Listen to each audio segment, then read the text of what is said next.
Hey guys, tonight we are going to do something a little different. Instead of a grand, sweeping story of empires and battles, we're going to zoom in on something much smaller, much weirder, and, in its own way, just as revolutionary. Tonight, we're diving into the history of one of the most bizarre and wonderful gadgets ever made. A sort of proto-robot from a time when electricity was still a parlor trick. We're heading back to the 1732s. Paris, a city on the cusp of, well, everything. It's a world where your biggest health concern might be a poorly spouted wig giving you a rash. Or perhaps getting run over by a horse-drawn carriage because you were too busy debating philosophy. You'd probably not last today. I wouldn't either. So before you get comfortable, take a moment to like the video and subscribe, but only if you genuinely enjoy what I do here. And while you're at it, let me know in the comments what city you're listening from, and what time it is. I love seeing how far these stories travel. Now, dim the lights. Maybe turn on a fan for that soft background and let's ease into tonight's journey together. Close your eyes. Or don't. Just let them soften. Feel the day's tension release from your shoulders. You're standing on a narrow street in Paris. The year is somewhere in the late 1730s. The first thing you notice is the sound. It's not the drone of traffic you're used to, but a more chaotic, organic symphony. It's the clatter of iron-shod wheels on uneven cobblestones, the sharp, rhythmic clip-clop of horses, and the calls of street vendors selling everything from roasted chestnuts to questionable miracle tonics. The air is a strange cocktail. There's the sweet, comforting scent of baking bread from a nearby boulangerie, mixed with the damp, earthy smell of the Seine River. And, let's be honest, a less than charming hint of poor sanitation that people just seem to live with. You pull your coat a little tighter against the evening chill. This isn't the brightly lit city of light you see in postcards. Not yet. This is city of deep shadows and flickering pools of light. The glow comes from candles in the windows of tall, narrow houses, and from the occasional oil lamp hanging over a doorway. The city has recently installed a new system of street lighting, a marvel of its tranquil. It's an oil lamp with a polished metal reflector placed above it, designed to cast a brighter, more even light down onto the street. It's a vast improvement, but it still leaves most of the city's labyrinthine alleys cloaked in an inky, mysterious darkness. You find yourself sticking to the main thoroughfares, where the light offers a small measure of safety. But this darkness is deceptive, because in the apartments above these streets, behind those tall, drafty windows, Paris is buzzing with light of a different kind. This is the beating heart of the Enlightenment. In rooms with high ceilings and ornate, if slightly faded, furniture, people are gathering. These are the famous Parisian salons, where aristocrats, artists, writers, and scientists come together to debate the very nature of existence. You can almost feel the intellectual energy seeping through the stone walls. In one room, they might be dissecting the latest play. In another, questioning the divine right of kings. You might hear the name Voltaire whispered with a mix of admiration and fear. Or perhaps someone is excitedly describing a new discovery in botany, or a new theory about the orbits of the planets. You walk past a coffee house, the windows steamy and the interior loud with animated debate. And here lies a question that historians still argue about. Just how far did these radical new ideas about liberty, science, and the nature of man actually travel? Did the baker, the seamstress, the carriage driver you just passed, really care about Diderot's encyclopedia? Or were they more concerned with the ever-rising price of bread and the latest court gossip? The truth, as always, is probably somewhere in the middle. The ideas are in the air, like the scent of the bread in the river. Some people breathe them in deeply, while others barely notice them at all. What everyone can appreciate, however, is a good show. And this era loves a spectacle. It's a time of profound curiosity about how the world works, and especially how life works. The line between science and entertainment is incredibly blurry. A public lecture on anatomy might be followed by a demonstration from a magician. A chemist showing off a new, colorful reaction is as much an entertainer as he is a scientist. In this city of shadow and light, of high philosophy and street-level grit, there's a growing hunger. A hunger not just for knowledge, but for wonder, for spectacles that challenge what you thought was possible. People are whispering about new marvels, things that blur the line between nature and artifice, between a living creature and a clever machine. And it's in this simmering pot of curiosity and ambition that our story truly begins. A story about a young man from the provinces who would capture the imagination of all of Europe, not with a philosophical treatise, but with a piece of machinery that could flap its wings. But to understand the marvel that's about to take Paris by storm, you have to leave the city. You have to travel back in time a little further, and southeast, towards the foothills of the Alps. We're going to a place called Grenoble. It's a quieter town, nestled by a river, surrounded by dramatic mountain peaks. The air here is cleaner, the pace of life slower, and it's here, around the year 1715, that you're a small boy named Jacques de Vaucanson. Your family is part of the minor nobility, a class of people with a respectable name but not a vast fortune. They have plans for you. Good, solid, respectable plans. You are the 10th child, and with so many siblings, the path to a comfortable life isn't guaranteed. You need a proper profession, but your own interests, well, they lie elsewhere. You're sitting in church, and you're bored. You know the feeling, the kind of profound, soul-crushing boredom that only a child forced to sit still for a very long time can experience. The wooden pew is hard against your legs. The air is thick with the smell of old incense and beeswax polish. The priest's voice is a low, monotonous drone, the Latin words washing over you without meaning. Sunlight streams through a high stained glass window, illuminating a universe of swirling dust motes. You've counted them twice. You've traced the patterns in the wood grain of the pew in front of you. You've mentally catalogued every crack in the stone floor. Your gaze drifts upwards, searching for anything to anchor your wandering mind. And then you see it. The clock. It's a large, imposing thing, set high on the wall. It's not particularly ornate, but it is alive, while everything else in the church is static. A monument to stillness and eternity. The clock is a creature of constant, measured movement. Its long pendulum swings back and forth, a steady, hypnotic rhythm. Tick, tock, tick, tock. It's the only other heartbeat in the quiet hole. And for you, a boy with a restless, curious mind, it becomes an obsession. Week after week, during those long services, you don't just watch the clock. You study it. You dissect it with your eyes. You aren't looking to see what time it is. You're trying to understand how it is. Your mind slips past the painted face and the Roman numerals. You imagine the world behind it, a hidden world of gears, meshing together with perfect precision. You visualize the coiled spring, slowly, powerfully unspooling its energy. You can almost see the escapement, the clever little anchor that catches and releases the gear minus strain, translating the spring's rubber into that precise, rhythmic tick minus stop. In the quiet drone of the sermon, you are mentally disassembling and reassembling this wonderful machine. You are learning its language, the universal language of mechanics. This moment in the church is the most famous part of Vaucanson's origin story. It's a perfect anecdote, but historians, as they often do, like to ask if it's really that simple.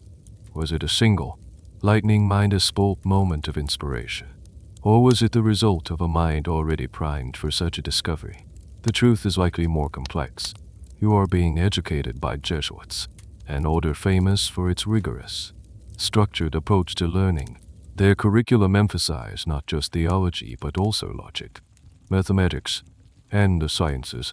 They taught you to see the world as a complex system, a set of problems that could be understood and solved through reason. So, when you looked at that clock, you weren't just a bored child. You were a student trained in the art of deconstruction. The argument among scholars is whether the church clock was the spark that lit the fire, or simply the first piece of dry tinder that caught in a mind already smoldering with curiosity. This era also had a fascination with intricate little mechanisms. Think of complex music boxes, or singing bird boxes where a tiny, feathered automaton would pop out and sing a tune. These were expensive toys for the wealthy, tiny marvels of engineering designed to delight and astonish. This was the high-minus deck of the day. A strange little fact is that some of the finest clockmakers also dabbled in making prosthetic limbs, using the same principles of gears and levers to replicate the body's movements. The line between clockwork and anatomy was already beginning to blur. For you, the young Jacques, this fascination becomes all-minus consuming. Soon, you aren't just thinking about machines. You are building them. Your room becomes a workshop, littered with bits of wood, wire, and scavenged clock parts. You try to build your own clock. You build small wooden figures with articulated limbs. You are teaching your hands to speak the language your mind has learned. Your family watches with a mixture of pride and concern. This is a clever hobby, yes, but it is not a career. It will not pay the bills. The church, medicine, law, these are the respectable paths laid out for a young man of your station. The world of gears and springs is for tradesmen, for clockmakers in small, dusty shops. It is not for a de Vaucanson. But the pendulum of your own passion has been set in motion. And just like the church clock, its rhythm is steady, patient, and impossible to stop. You have looked inside the machine, and now you are beginning to wonder, what if you could build a machine that didn't just imitate time, but imitated life itself? Your family, growing increasingly anxious about your future, decides that what you need is a dose of reality, a proper, serious profession. Your fascination with how things work, with the intricate systems of a clock, seems to point in one obvious direction: medicine. After all, what is the human body but the most complex machine of all? It's a respectable, scientific path. It's a career. So, you are sent to Paris to study anatomy and surgery. And, for a while, you actually do it. You trade your comfortable home in Grenoble for a small, rented room in the bustling Latin Quarter of Paris. This is the city's ancient university district, a maze of narrow streets steaming with students, scholars, and more than a few charlatans. You dutifully attend the lectures. You stand in the cold, cavernous anatomy theaters, watching as surgeons perform dissections on cadavers. Picture yourself there. The theater is a steep, circular room, like a small arena. In the center, under the stark light from a high window, is a marble slab. On the slab lies a human body, cold and still. The air is heavy with the sharp, chemical smell of preservatives, a scent that clings to your clothes and hair long after you leave. The professor, the man in the dark, stained coat, speaks in a detached, clinical tone as his skilled hands move with scalpels and forceps, revealing the secrets hidden beneath the skin. He points out the elegant architecture of the skeleton, the intricate network of nerves like fine silver wires, the powerful, densely packed muscle. For many of your fellow students, this is a moment of profound revelation. They are seeing the blueprint of life. But for you, it's a confirmation of what you already suspected. The body is a machine, a brilliant one, to be sure. The joints are levers and fulcrum S. The muscles are pulleys and cables. The heart is a pump, the lungs a pair of bellows. You admire the design, the sheer genius of it, but you also feel a growing sense of disappointment. A surgeon's job, you realize, is mostly repair work. You are a mechanic for a machine you didn't build. You can patch it up, replace a worn part, clean its systems, but you can't truly understand its creation. You are a maintenance worker for God's handiwork. There's a famous, though likely embellished, story from this period of your life. It's said that you were visiting a patient with a prominent surgeon. The surgeon, trying to impress upon you the gravity of his work, told you that he held the power of life and death in his hands. You, being the slightly arrogant and single-minded young man you were, supposedly retorted that what he did was merely mending.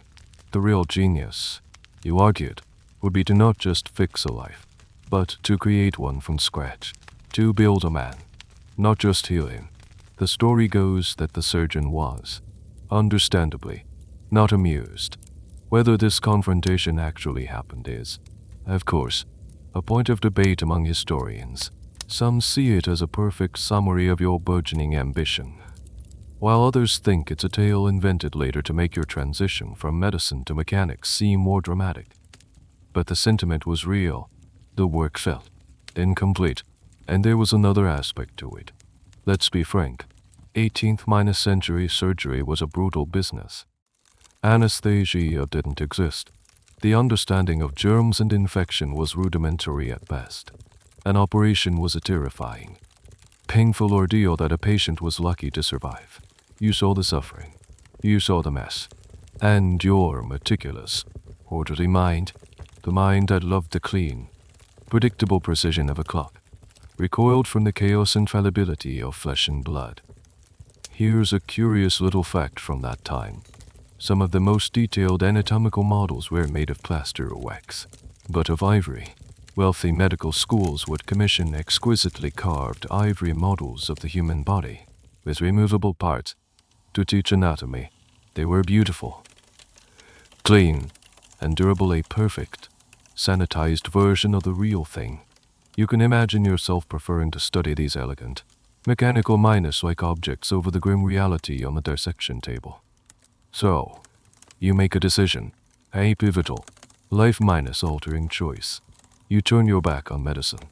You abandon the respectable career your family had chosen for you. Why try to understand the messy, unpredictable machine of the human body when you could build your own? Cleaner, more perfect version. You won't be a surgeon who dissects the dead. You will be an engineer who creates the illusion of life. You will build automata, not just little toys or music boxes, but complex machines that can replicate human actions with uncanny accuracy. You dream of a mechanical flute player that can breathe and finger the instrument just like a real musician. You dream of a tambourine player. You dream of, well, that comes later. You set up a small workshop. You gather your gears, your levers, your bellows. You are no longer just a boy tinkering with clock parts. You are a man with a singular, audacious vision. You are not going to be Jacques de Vaucanson, the failed doctor. You are going to be Vaucanson, the creator. And your first creation is already taking shape on your workbench. A silent, wooden figure waiting for you to grant it a mechanical soul. Before you lock yourself away in your workshop, let's take a moment to understand that you aren't inventing this idea in a vacuum. Your ambition to build a mechanical man might seem radical, even blasphemous, but you are actually tapping into a very old dream, the desire to create artificial life. To build an imitation of a living being is a story that stretches back centuries, long before the first gear was ever cut for a clock. You are stepping into a river of history that has been flowing since antiquity. Let's drift back for a moment to ancient Greece. Imagine the sun-drenched city of Alexandria, a global center of knowledge. Here, you would have heard tales of Hero of Alexandria, a brilliant mathematician and engineer. He wasn't just writing textbooks. He was building marvels. He created automatic temple doors that would swing open when a fire was lit on the altar, powered by heat, steam, and a clever system of weights and pulleys. He designed a wind dispenser that would pour you a measure of wine when you dropped a coin in a slot, the world's first vending machine. His creations were part science, part magic, designed to inspire and demonstrate the power of the gods, or at least, the power of the priests who controlled the technology. His automata weren't trying to imitate life so much as they were trying to create a sense of divine presence. Then, fast forward through the centuries, the Roman Empire falls, and much of this knowledge is lost to Europe, but it's preserved and expanded upon in the Islamic world. During the Islamic Golden Age, engineers in Baghdad and Damascus were creating wonders. The most famous were the Banu Musa brothers in 9th century Baghdad. They wrote a text called the Book of Ingenious Devices, which was filled with designs for over 100 automata. They designed a mechanical waitress that could serve drinks, and even a programmable fountain that could change its patterns. Their most impressive creation, though, was probably a life-sized mechanical flute player. Historians still debate the exact mechanisms, but the descriptions suggest it used heated water and air to produce sound, a kind of steam-powered robot musician. It's a tantalizing thought that your dream of a flute player had a predecessor nearly 1,000 years before you were born. As this knowledge trickled back into medieval Europe, often through Spain and Italy, the idea of the automaton became intertwined with darker legends of alchemy and forbidden magic. You would have heard the stories whispered in taverns and read them in hushed tomes in libraries. There was the legend of Pope Sylvester II, a scholar who supposedly built a talking bronze head that could answer any yes minus or minus no question with perfect accuracy, and the tales of Albertus Magnus, a 13th century philosopher and saint, who was said to have constructed a full sized automaton out of metal and leather that could answer the door and greet visitors. The story goes that his famous student, Thomas Aquinas, found the robot so unsettling that he smashed it to pieces. A strange and specific bit of automaton lore from this period revolves around defense. Many tales describe castles or tombs guarded by sword-wielding mechanical knights that would spring to life and attack any intruders. It's the medieval equivalent of a modern security system, but far more theatrical. The question that scholars still grapple with is how many of these medieval stories were true, were they really working complex automata in the Middle Ages, or were these just exaggerated tales, myths built around much simpler clockwork mechanisms or outright hoaxes? It's likely a bit of both. The technology for a truly complex, self-operating robot probably didn't exist yet, but the desire for it certainly did. These stories tell you more about the fears and dreams of the era than they do about its actual engineering capabilities. They show a world fascinated and terrified by the idea of a man made by hand. By the time you, Jacques de Vaucanson, are born, the automaton has moved out of the realm of dark magic and into the brightly lit workshop of the artisan. The Renaissance brought a renewed interest in mechanics and anatomy. Leonardo da Vinci himself sketched out designs for a mechanical knight that could sit up, wave its arms, and move its head. By the 17th and 18th centuries, with the rise of clockmaking as a high art, automata had become sophisticated. Delightful toys for the rich. You've seen them. The music boxes, the singing birds, the little scenes with tiny figures that move in a charming, repetitive dance. But you see these as just that. Toys. Charming. Yes. Clever. Absolutely. But they lack ambition. Their movements are simple loops. They don't replicate a complex human skill. They don't attempt to simulate the messy, organic processes of a living body. They are imitations of actions, not imitations of life. You see the gap. You see the long, winding history of this dream. From heroes' steam-powered doors to the legends of talking bronze heads to the delicate singing birds on a nobleman's mantelpiece. You see the path that has been laid out, and you decide that you are the one who will take the next giant leap. You won't build a toy. You won't build a magical object of legend. You will build a machine that marries the precision of a clockmaker with the knowledge of an anatomist. You will build something that seems to breathe. You lock the door to your workshop. The sounds of Paris, the carriages, the vendors, the distant church bells fade into a dull, comforting tone. Here, in this small room cluttered with tools, diagrams, and pieces of wooden metal, is your entire universe. And at its center is your first great ambition, the flute player. Why a flute player? Because it's the perfect challenge. It's a beautiful intersection of mechanics and biology. It's not just about moving fingers. Anyone could make a set of wooden fingers pressed down on levers. The real challenge, the one that has stumped everyone before you, is the breath, to play a flute convincingly. A musician doesn't just blow. They modulate their breath. They use their lips, their tongue, their diaphragm to shape the air, to create different octaves, to produce soft, gentle notes and loud, piercing ones. It's an incredibly complex and subtle process. To replicate that would be a masterpiece. That would be science. You spend months, maybe even a couple of years, in obsessive, single-minded work. You are no longer the boy who dissected a clock with his eyes. You are the man dissecting life itself, one function at a time. You start with the lungs. You design a set of 3 complex bellows, each fed by its own pipe and weighted differently. By controlling which bellows are activated and how quickly, you can create a stream of air that varies in pressure, mimicking the subtle control of a human player. This isn't just a simple pump. It's a sophisticated respiratory system.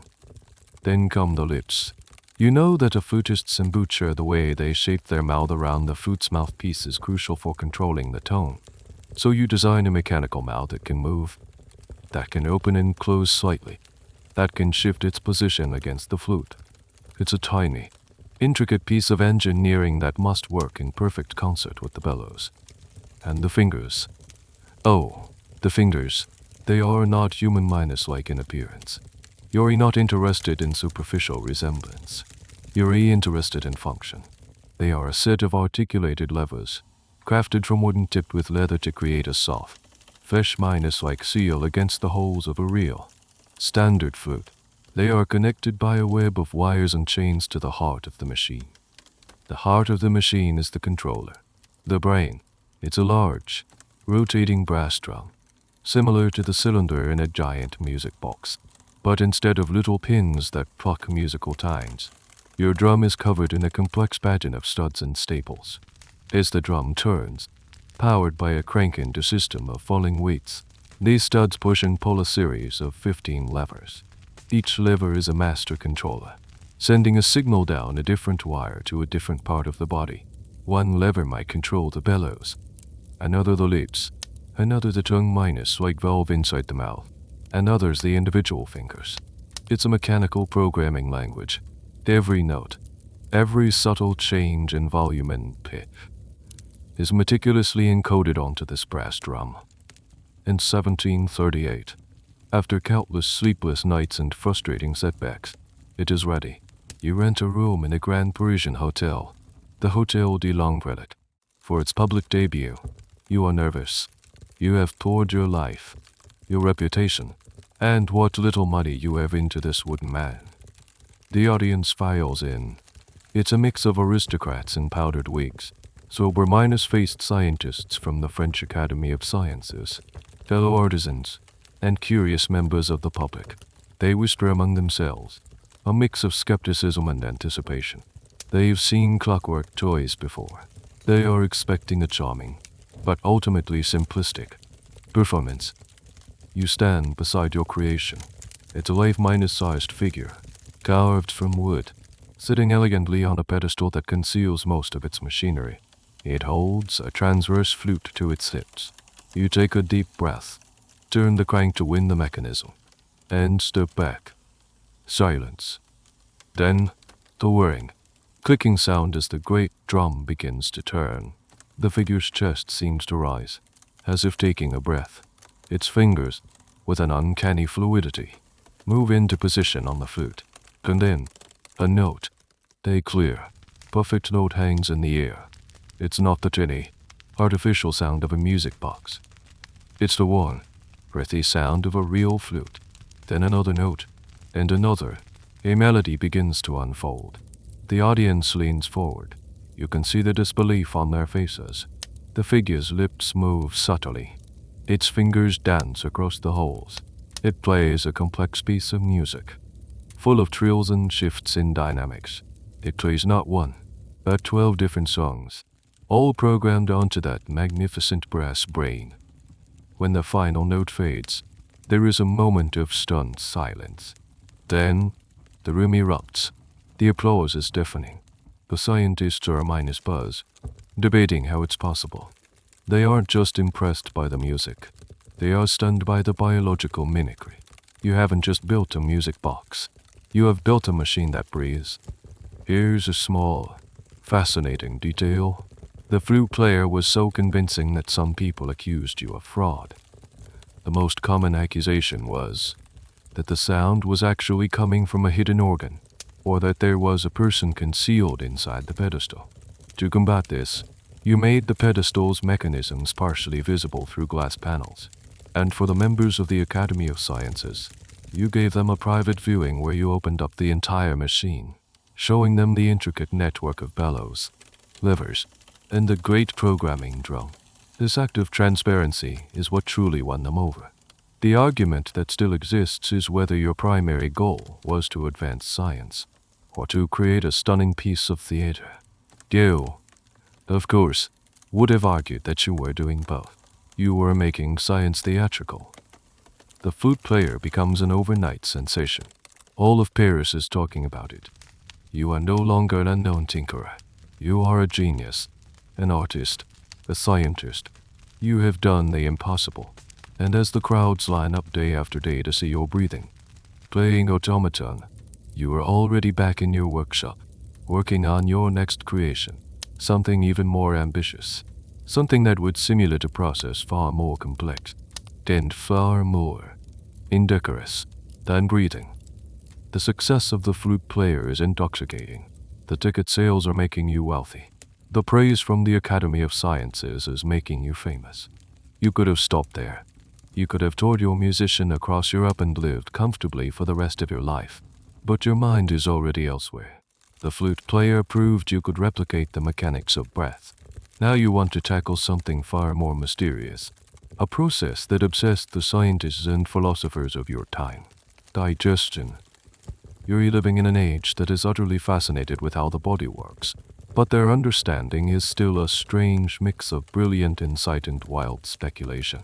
The circulatory system, thanks to William Harvey, is reasonably well understood.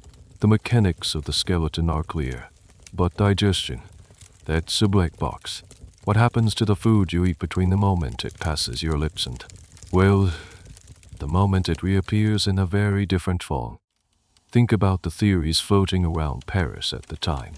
You'd hear them debated in cafes and lecture halls. One popular theory was that the stomach was essentially a mill. It was thought to be lined with powerful muscles that literally ground food into a pulp through pure mechanical force, like a mortar and pestle. Another school of thought, gaining traction, was the chemical theory. Proponents of this idea, like the physician Hermann Boerhaave, argued that digestion was a process of fermentation or putrefaction, a kind of controlled rotting powered by special chemical juices in the stomach. A third, slightly more esoteric theory, suggested that the stomach worked through heat, essentially cooking the food with the body's internal fire. The debate was fierce, and it was just an academic squabble. It was a question that cut to the very heart of what it meant to be alive. Is the body just a clever machine, a collection of grinders, pumps, and pipes? Or is there a vital spark, a mysterious life force, that enables these transformations? By choosing to build a machine that digests, you are wading directly into one of the biggest philosophical and scientific battles of your era. So why a duck? The choice is a stroke of genius, both scientifically and theatrically. Firstly, a duck is a voracious and indiscriminate eater. It pecks, it swallows, it dabbles. Its eating process is highly visible and entertaining. You can see the grain go in.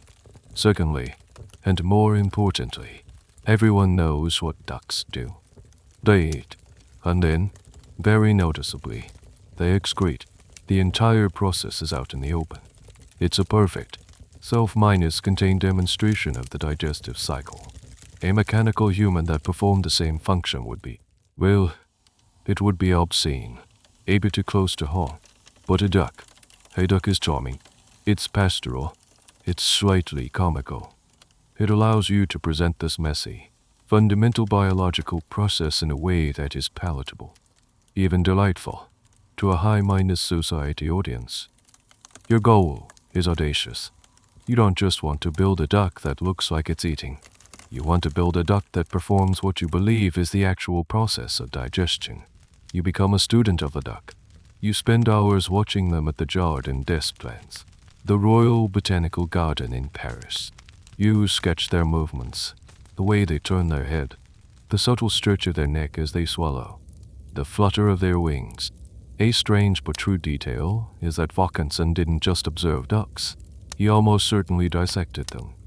To build the machine, he had to understand the anatomy. He would have studied the esophagus, the gizzard, the winding path of the intestines.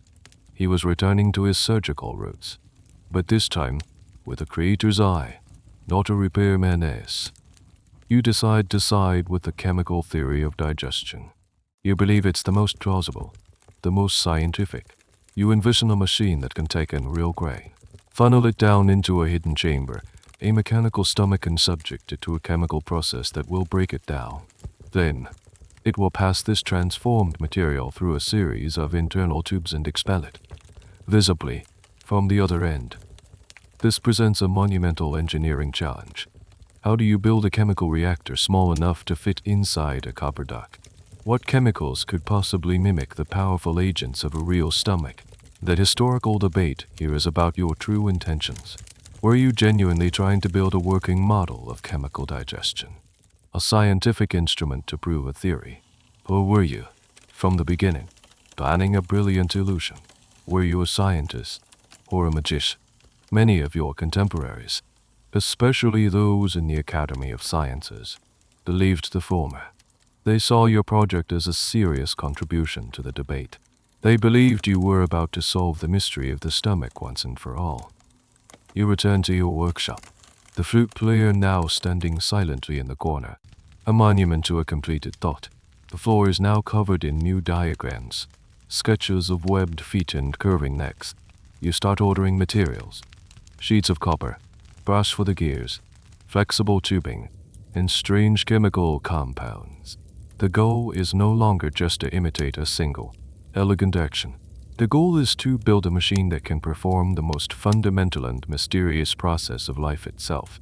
To build a machine that can eat, digest, and to.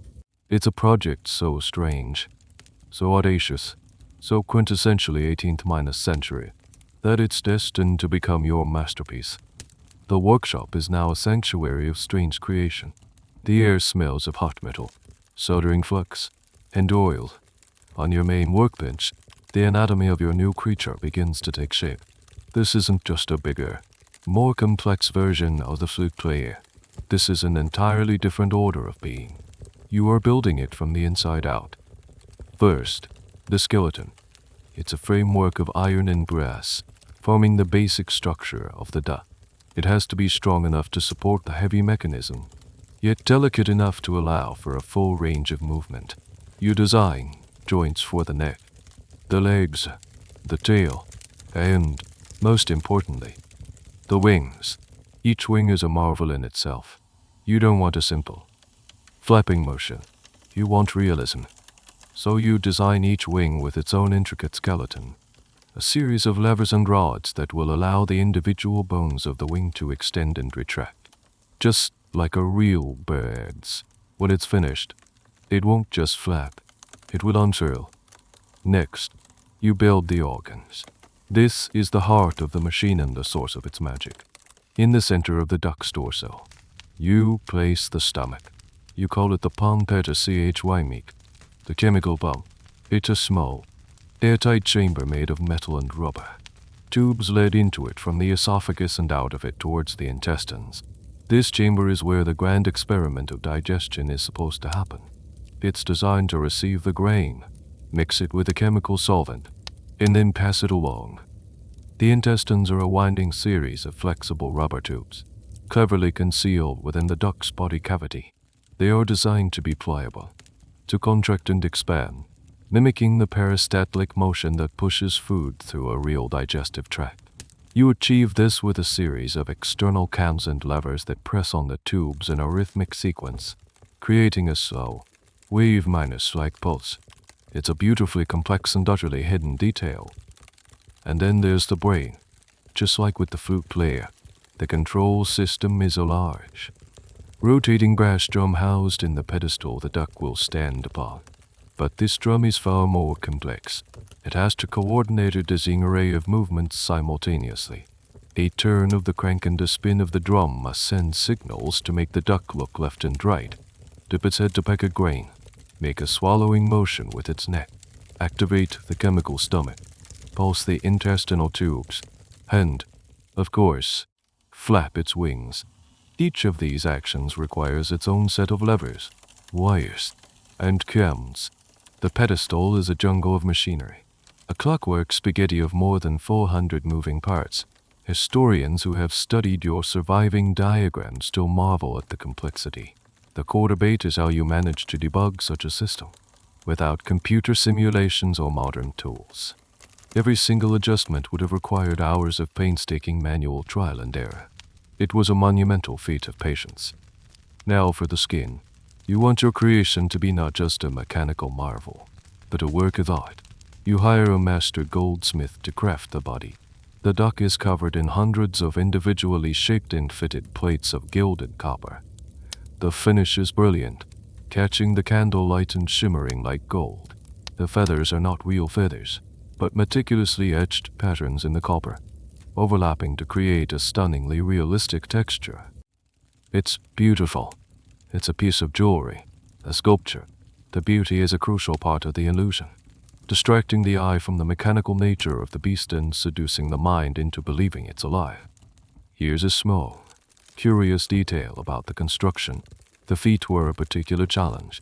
You made them from leather, but to get the motion right, you studied not just ducks, but also the mechanisms of human prosthetic hands.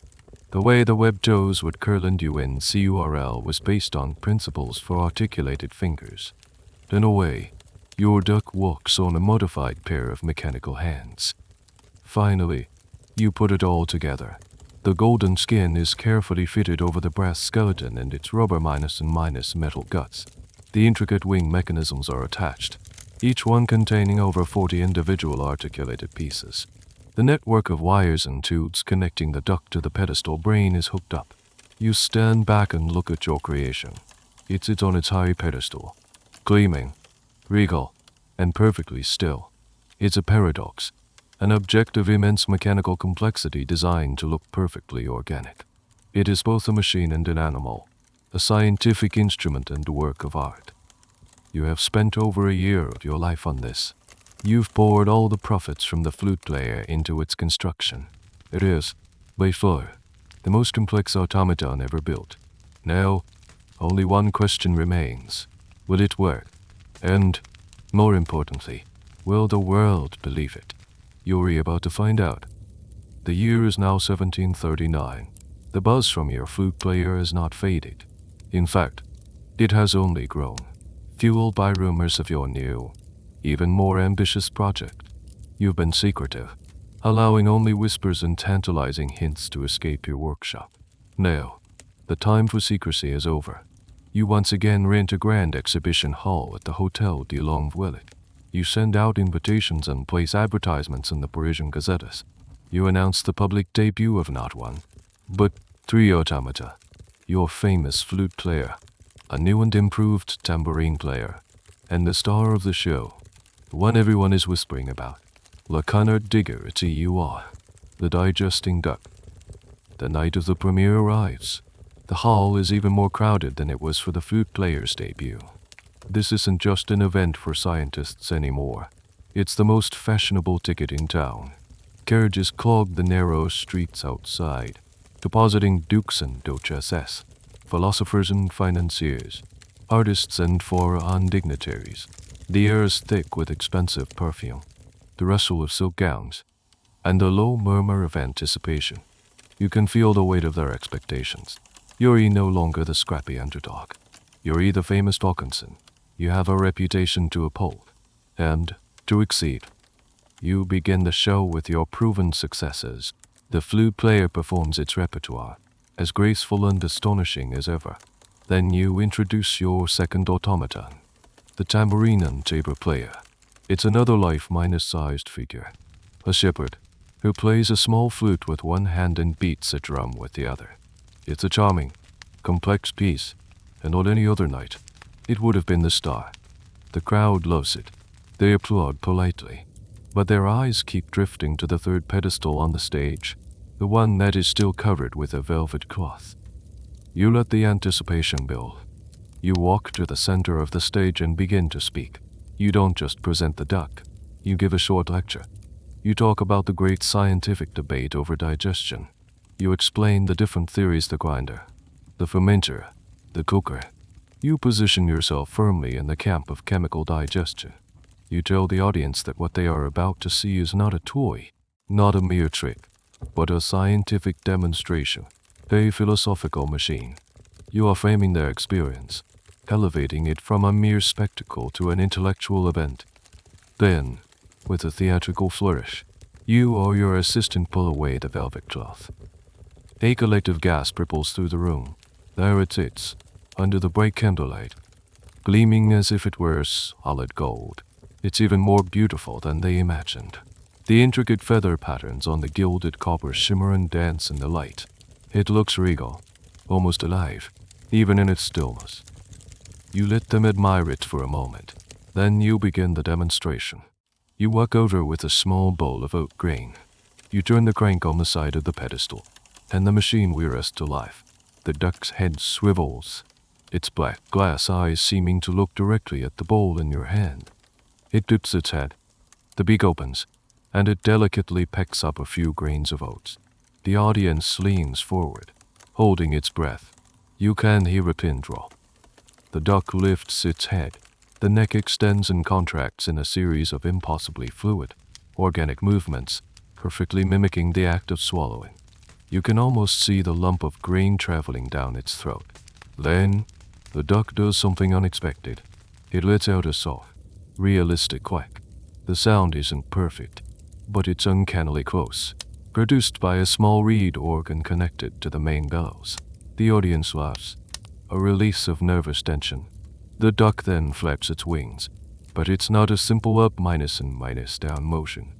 The wings unfurl, stretch to their full length, and then refold, just like a real duck settling its feathers after a drink. The mechanics are so complex, so fluid, that it looks subtly natural. You let the duck perform these actions for a few minutes, pecking, swallowing, quacking, stretching.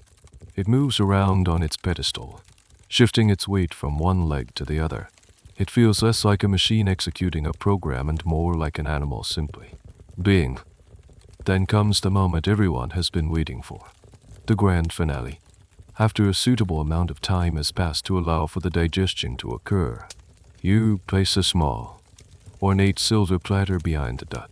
The duck shuffles its stale feathers, the internal mechanisms whir, and then a small, greenish minus brown, textured pellet drops onto the silver platter with a delicate clink. The room is silent for a beat, and then it explodes. People are on their feet, applauding, shouting, turning to their neighbors in disbelief. They have just witnessed a machine eat food and produce waste. It's miraculous. It's scandalous. It's the most amazing thing they have ever seen. Philosophers in the audience are already mentally composing essays on the nature of life. The aristocrats are simply delighted by the sheer audacity of it. A small, persistent question that historians have is about the nature of that very first audience's reaction. Did they truly believe they were seeing real, chemical digestion? Or did they appreciate it as a masterful piece of illusion and theater? The answer is probably a messy combination of both. In an age where the lines between science and magic were so blurry, your duck existed in that perfect, shimmering space in between. You didn't just build a machine. You built a walking, quacking, pooping Rorschach test. And every person in that room saw in it what they were most prepared to see: a scientific miracle, a philosophical provocation, or the greatest magic trick of the century. The aftermath of the premiere is a whirlwind. The story of your digesting duck spreads through Paris like wildfire. It's not just a topic of conversation in the salons and academies. It's the talk of the entire city. People who were at the premiere described the scene with breathless excitement to those who weren't. The newspapers are filled with glowing, almost hysterical reviews. They call you the modern Prometheus. They compare your genius to that of Descartes and Newton. Your exhibition at the Hotel de Longvoisin becomes the single hottest attraction in Paris. Every day, long lines of people snake down the street. waiting for hours for a chance to see the marvels within. You are charging a handsome fee for admission, and the money is pouring in. You have to hire assistants to manage the crowds and help with the demonstrations, which you run multiple times a day. Let's step into the shoes of a typical visitor. You've paid your money. You shuffled through the crowded antechamber, and now you're in the hall. The room is packed. You're standing shoulder to minus shoulder with strangers from every walk of life who could afford the ticket. In front of you, on the stage, you see the famous trio of automata, and you watch the demonstration. You see the duck peck the grain. You see it swallow. And yes, you see the end result drop onto the silver platter. The reaction of the crowd is a spectacle in itself. There are gasps of amazement. There are nervous giggles when the final pellet appears. But most of all, there is a profound sense of wonder. People are pointing, whispering, debating. How does it work? Is the question on everyone's lips. And because you've cleverly framed it as a scientific experiment, the speculation is not about magic wands or hidden elves, but about mechanics and chemistry. One man might turn to his friend and say, "You see, I told you digestion is a mechanical process. The stomach must be a grinder." Another, more learned, might stroke his chin and say, No, Vaucanson himself said it was chemical. He has invented a fluid that mimics the gastric juices. It's a revolution in medicine. This is the genius of your presentation. The final product, the little pellet of excrement, is the key to the whole illusion. It's what transforms the duck from a clever clockwork toy into a philosophical bombshell. It's the proof. It's the punchline. You've created a perfect piece of physical evidence. But what is that evidence? Here's where we get to the dirty little secret. The duck is, in fact, a magnificent fraud. The grain it pecks up isn't the same material that it expels. The stomach is a clever bit of mysteriketten. When the duck swallows the grain, the pellets don't go into the chemical pump to be transformed. They simply drop into a hidden container in the top of the pedestal. They are stored, unseen. The excrement, meanwhile, was pre-minus loaded. Here's small, separate compartment near the ducts. The exit port was filled with a specially prepared substance.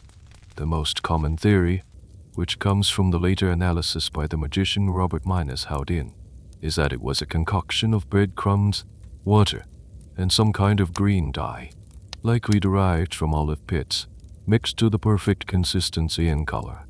The mechanism that pushed the pellet out was completely separate from the mechanism that swallowed the grain. The two systems had no connection whatsoever. So was this a failure? A betrayal of the scientific principles you claim to be demonstrating? This is a question historians still love to unpack.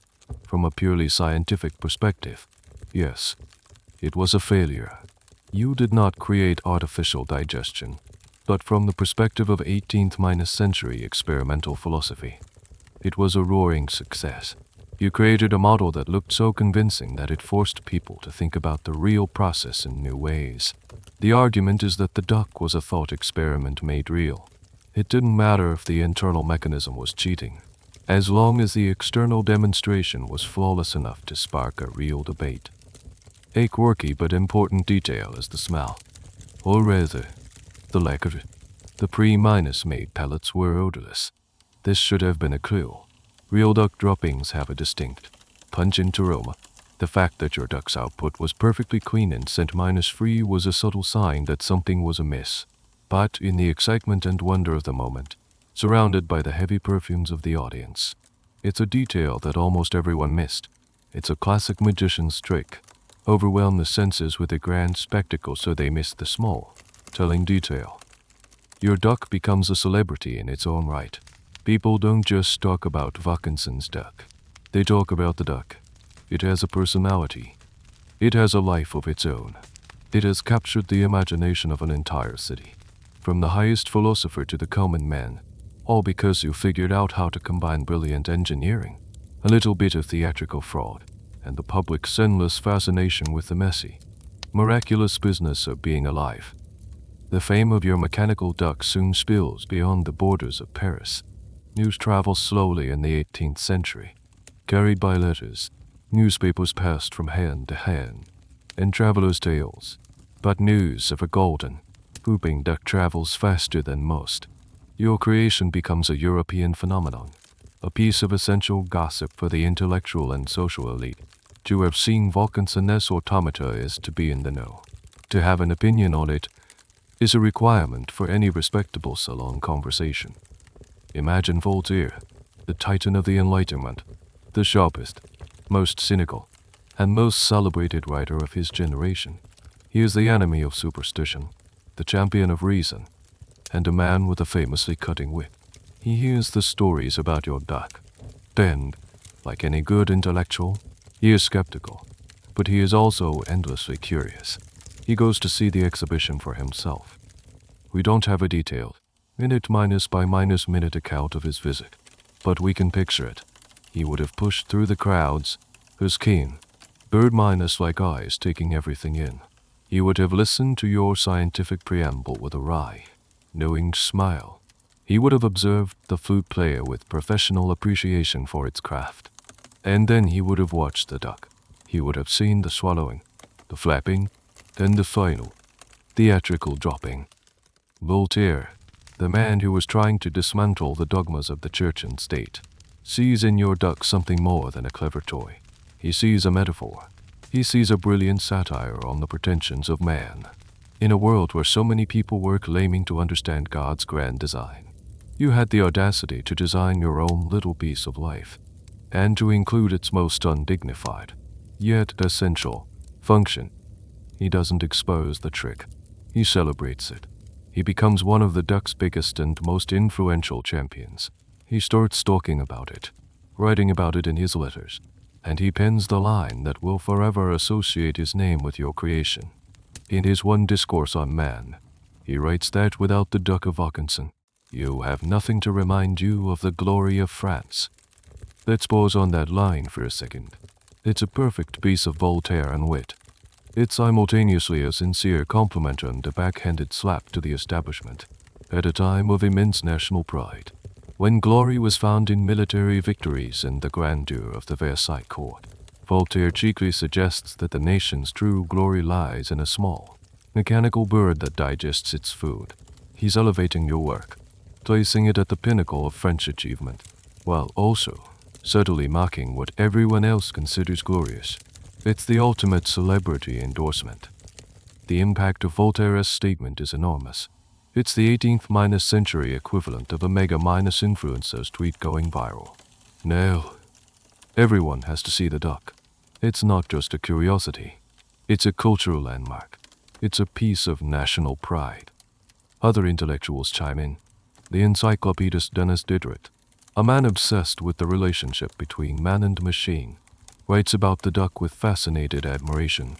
He sees it as a step towards a future where the lines between biology and technology might completely dissolve. Physicians and scientists publish papers debating the duck's mechanisms, even though they've only seen it from the audience. Some praise your chemical breakthrough, while others, more skeptical, try to theorize how the trick might be accomplished. The duck becomes a focal point for the era's greatest anxieties and excitements about science. The question of whether these influential figures, like Voltaire, knew it was a trick is a fascinating one for historians. The general consensus is that a man as sharp as Voltaire almost certainly suspected, if not knew for a fact, that it was an illusion, but he didn't care. The argument is that he saw the duck's value not in its scientific accuracy, but in its power to provoke thought and inspire wonder. The illusion was, in a way, more powerful than the real thing would have been. A real digesting machine would have been a mere scientific curiosity. A perfect illusion of a digesting machine was a work of art that held a mirror up to nature itself. A quirky side effect of all this high-minded praise was that the duck also became a fashion accessory. In a sense, aristocratic ladies would have their portraits painted holding small mechanical birds. Jewelers started making expensive, duck-themed trinkets. To be associated with the duck was to signal that you were modern, witty, and in tune with the scientific spirit of the age. Thanks to Voltaire and his intellectual circle, Your duck is no longer just a popular exhibit. It has been transformed. It's a philosophical statement. It's a national treasure. And its fame has reached the ears of people far more powerful than writers and philosophers. It has reached the ears of kings. The whispers and published praise about your duck eventually travel northeast, across the French border, rattling along in diplomatic pouches and on the pages of international gazettes. They arrive in the newly opulent, meticulously planned city of Potsdam, just outside Berlin. And here, they fall upon the ears of a man who is, perhaps, the only person in Europe whose ambition and obsession with control can match your own. Frederick II, the King of Prussia. We know him as Frederick the Great. And he is a fascinating, contradictory figure. He is an absolute monarch, a brilliant, unruthless military strategist who will dramatically expand Prussia's territories. But he is also a passionate devotee of the Enlightenment. He is a composer, a poet, and a philosopher in his own right. He corresponds with Voltaire for years, inviting him to his court in a famous and famously stormy friendship. His palace, Sanssouci meaning without a care, is a testament to this duality, a beautiful, elegant retreat from the world, built and paid for by the iron fist of a powerful military state. Frederick is obsessed with order, efficiency, and the application of reason to all things from statecraft and warfare to music and art.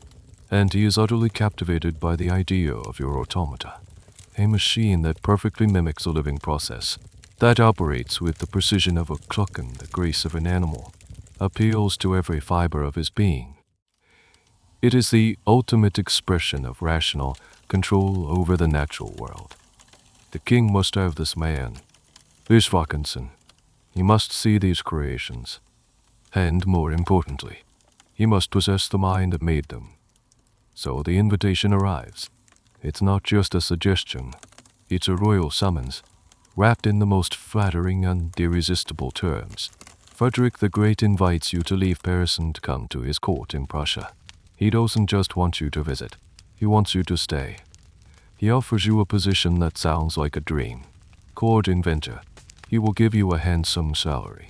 A state minus of minus the minus art workshop. Unlimited resources. And a single, grand task, to build for him an entire universe of new automata. He envisions mechanical animals populating the gardens of Sanssouci, a mechanical orchestra to play his own compositions. He is offering you a royal sandbox and an endless budget. You are at a crossroads. Paris has made you rich and famous. You are the toast of the town, but you are also, at your core, a builder, an engineer. And the daily grind of running a public exhibition is starting to wear on you. You spend your days demonstrating the same tricks to an endless parade of faces. It's profitable, but it's repetitive. It's not creation. Frederick's offer is a chance to get back to what you truly love, on a scale you could never have imagined.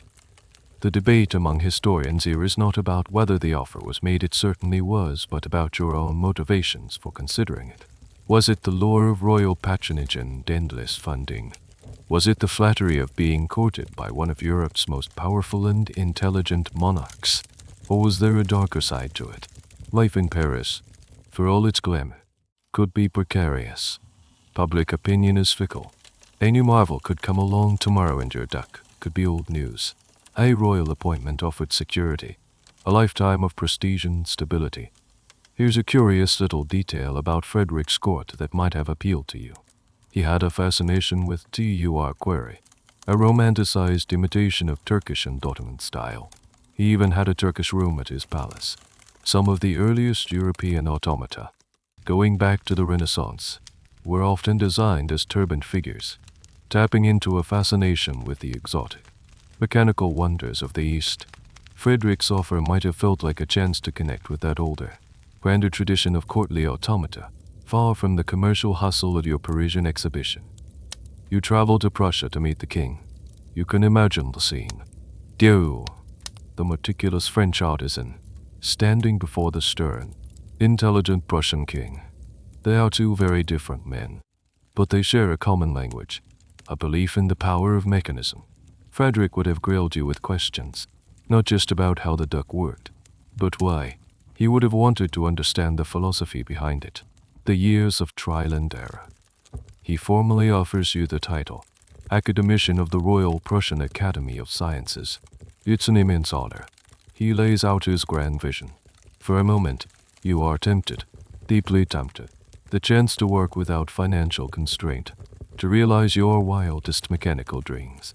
It's the ultimate validation of your life's work. But then, you hesitate. You are, at heart, a Frenchman, and you are fiercely independent, even prickly, individual. Your success in Paris was on your own terms. You were your own master. To become a court inventor, even for a king as enlightened as Frederick, is to become a servant. Your genius would be in service to his whims. You would be another beautiful, clever object in his collection. And so, after much deliberation, you do the unthinkable. You turned him down. You politely, respectfully, decline the king's magnificent offer. You choose independence over security, Paris over Potsdam. It's a bold, perhaps even foolish, decision. You return to France, leaving a disappointed and slightly bewildered monarch behind. You have chosen to remain the king of your own small, mechanical kingdom, rather than a subject in someone else's. It's a decision that will set your famous stock on a very different, and far more uncertain, path. Having turned down the king, you return to Paris.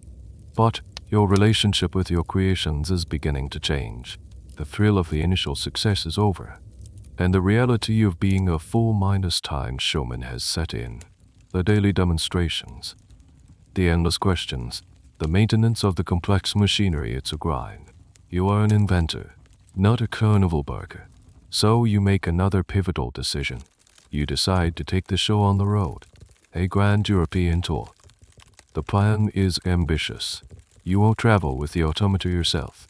Instead, you hire a team, a reliable manager, a few skilled mechanics to act as their guardians and presenters. You will oversee the logistics from Paris, reaping the profits while freeing up your own time for new projects. The first major stop after Paris is London, a city with its own insatiable appetite for novelty and spectacle. Now, you have to picture what a tour like this actually involved in the 1740s. There are no climate-controlled trucks, no professional art handlers. There is you, your team, and a few large, sturdy, horse-drawn carriages. Your precious, delicate automata, the culmination of years of painstaking work, are carefully packed into custom-built crates, padded with as much straw and velvet as possible, and then they begin a slow, bumpy journey over the rough, often unpaved roads of rural France. Every jolt of the carriage is a potential disaster. A single loose screw, a disconnected wire, a cracked gear tooth could silence the flute player or ground the duck indefinitely. The journey across the English Channel would have been even more terrifying. The crates would be hoisted by rope onto a pitching, swaying ship, at the mercy of the winds and waves. The damp, salty air is the enemy of polished metal and delicate clockwork. It's a logistical nightmare. When the automata arrive in London, they are sensation all over again. The English, just like the French, are captivated. You've had pamphlets translated, advertising the famous automata of the celebrated Jacques de Vaucanson. Exhibitions are set up in a fashionable hall, and the London crowds are just as enthusiastic as their Parisian counterparts. The duck performs its miraculous feat, and the newspapers are filled with a similar mix of awe, scientific speculation, and a healthy dose of British skepticism. After a successful run in London, the tour continues. The carriages are loaded up again, and they begin a slow crawl across the continent. They travel through the Low Countries, into the scattered states of Germany, and down towards Italy. Each new city is a new premiere, a new wave of publicity and profit. But with each mile, the risk grows. Here's a small detail that plagued the tour. Thus, the roads of 18th-century Europe were not paved highways. They were dirt tracks that kicked up clouds of fine dust, which would seep into everything. For your automata, with their hundreds of tiny, oiled, moving parts, dust was like sand in an engine. It would come up the gears, slow down the levers, and deaden the delicate movements.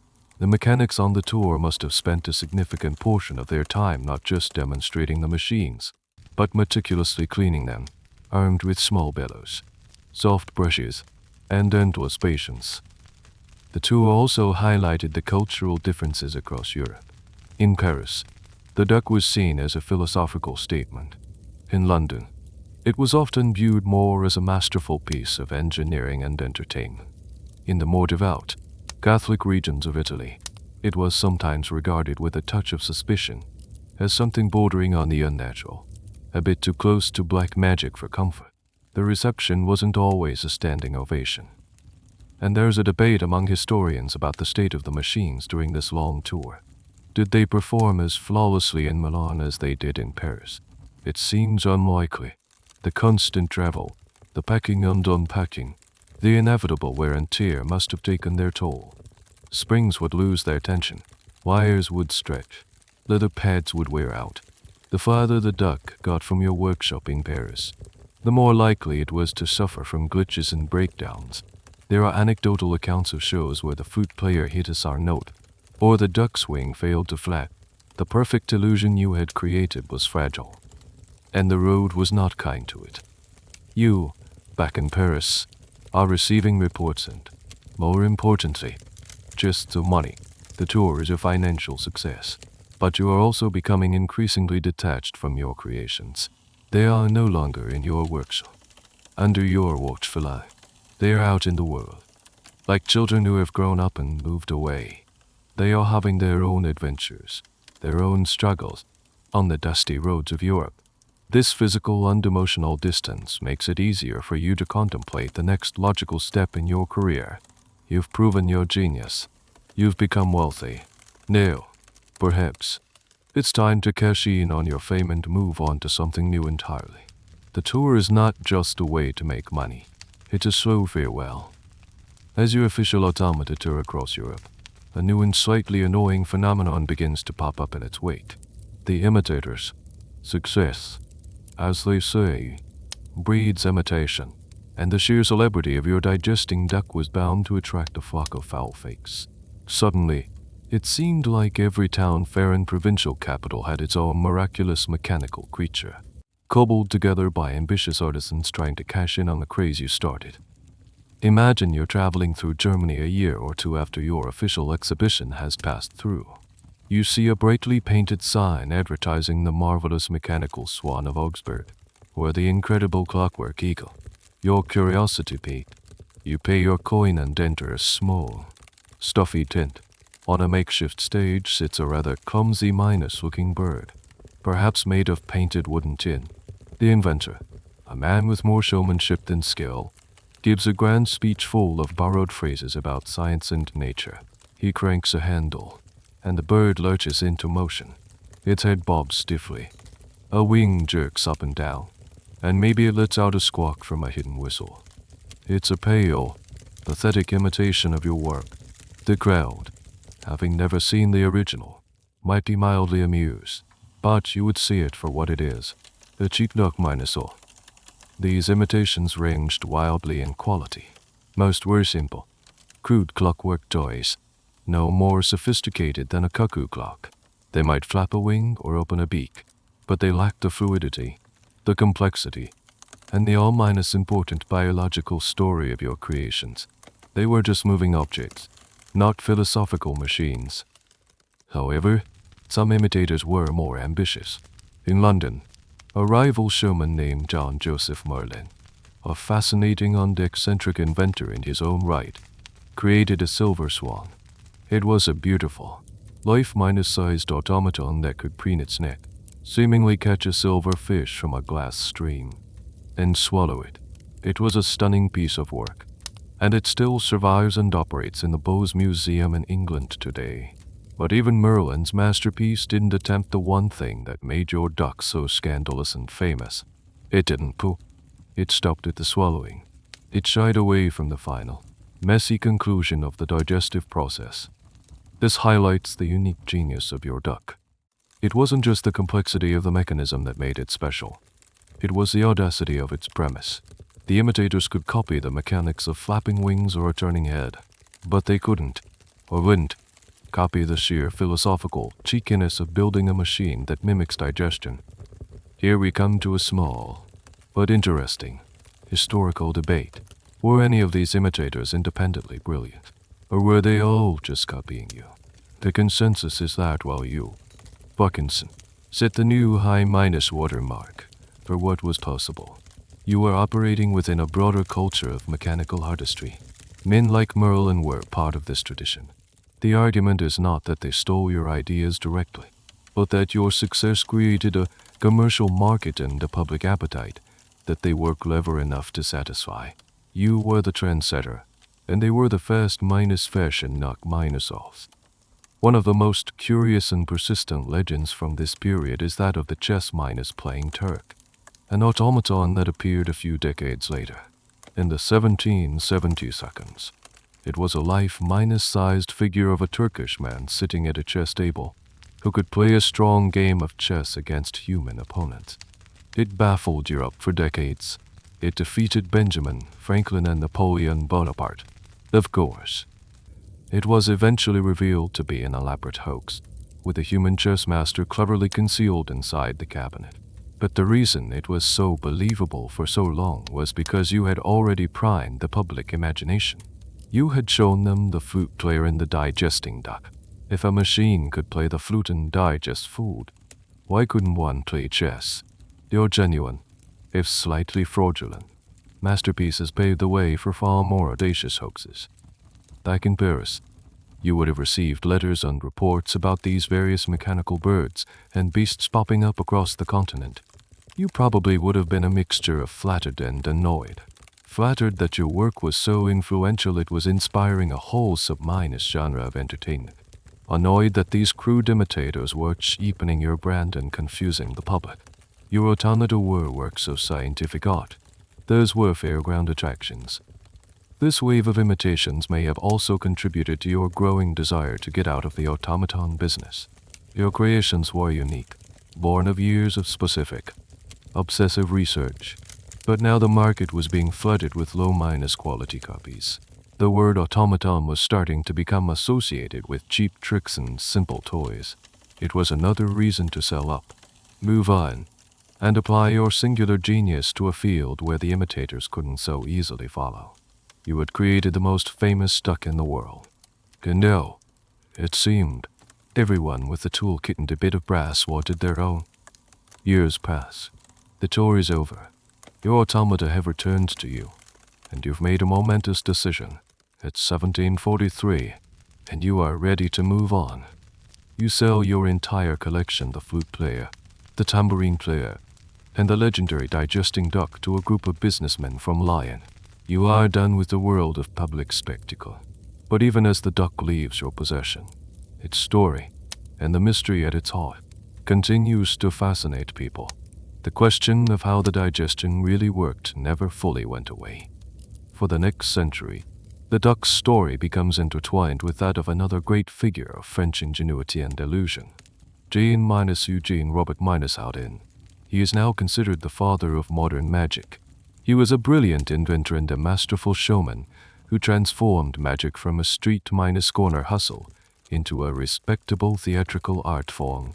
He was also, like you, a former clockmaker, obsessed with clever mechanisms, and he was obsessed with your duck. Let's fast-forward to the mid-19th century. Robert Houdin is at the height of his fame. He has heard the legends of your duck his entire life. He considered you a hero, a pioneer who elevated mechanical craft to the level of art. He knows the duck still exists, though it has fallen on hard times, passing from one owner to another, its glory fading. He eventually tracks it down and, for a time, becomes its owner, hoping to restore it to its former splendor. It's in this period that Robert Houdin performs his famous autopsy on your creation. He is perhaps the first person with the required mechanical skill and a magician's mindset to systematically analyze how the duck actually worked. He opens it up, carefully tracing the paths of the levers and wires, examining the infamous chemical stomach, and it is he who gives us the most detailed and widely accepted explanation of the Great Deception. In his memoirs, written in the 1852, he lays it all out. He describes, with a mixture of admiration and professional satisfaction, the cleverness of your design. He is the one who confirms the existence of the two separate systems. He explains how the swallowed grain simply drops into a hidden reservoir, and he describes the pre-loaded digested pellets in their own separate compartment, ready to be dispensed on cue. He famously calls it a piece of mystification, a magic trick. He writes, "The trick was as simple as it was ingenious, coming from a master illusionist. This is the highest possible praise. He isn't exposing you as a fraud to shame you. He is revealing the method of a fellow artist, celebrating the elegance of your solution." For Robert Haldin, the fact that it was a trick didn't diminish the achievement. It enhanced it. To fool the entire scientific and social elite of Europe for so long, that was just good engineering. That was legendary showmanship. Now we have to address the academic debate surrounding Robert Haldin's account. For over a century, his explanation was taken as the final word on the matter. It was clean, it made sense, and it came from a credible source. Case closed. However, in more recent years, some historians and researchers have started to question it. Is Robert Haldin's a completely accurate, unbiased account, or is he a master of self-promotion, perhaps embellishing his role in solving the mystery? The argument goes like this. Robert Haldin was writing his memoirs to build his own legend, by positioning himself as the one who finally, definitively figured out the secret of the great Vaucanson's duck. He was placing himself at the end of a prestigious lineage. He was, in a sense, anointing himself as your successor. Some scholars suggest he may have simplified the mechanism in his description to make the trick seem more solvable and to make his own deductive powers seem more impressive. They point to the surviving diagrams you made, which show an incredibly complex machine. Was the trick really as simple as he claimed? Or was he downplaying the true mechanical genius to elevate his own status as the master magician who saw through it all? A strange but true detail is that Robert Haldin himself created many famous automata, including a writing and drawing boy and a trapeze artist. But his automata, for all their cleverness, were almost always controlled by hidden assistants or magnets. They were pure illusions. Your duck, on the other hand, was a true automaton, a self-operating machine, even if its central premise was a trick.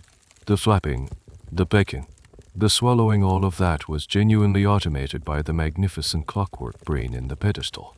Robert Haldin, some argue, might have been subtly reframing your work to look more like his own brand of magic.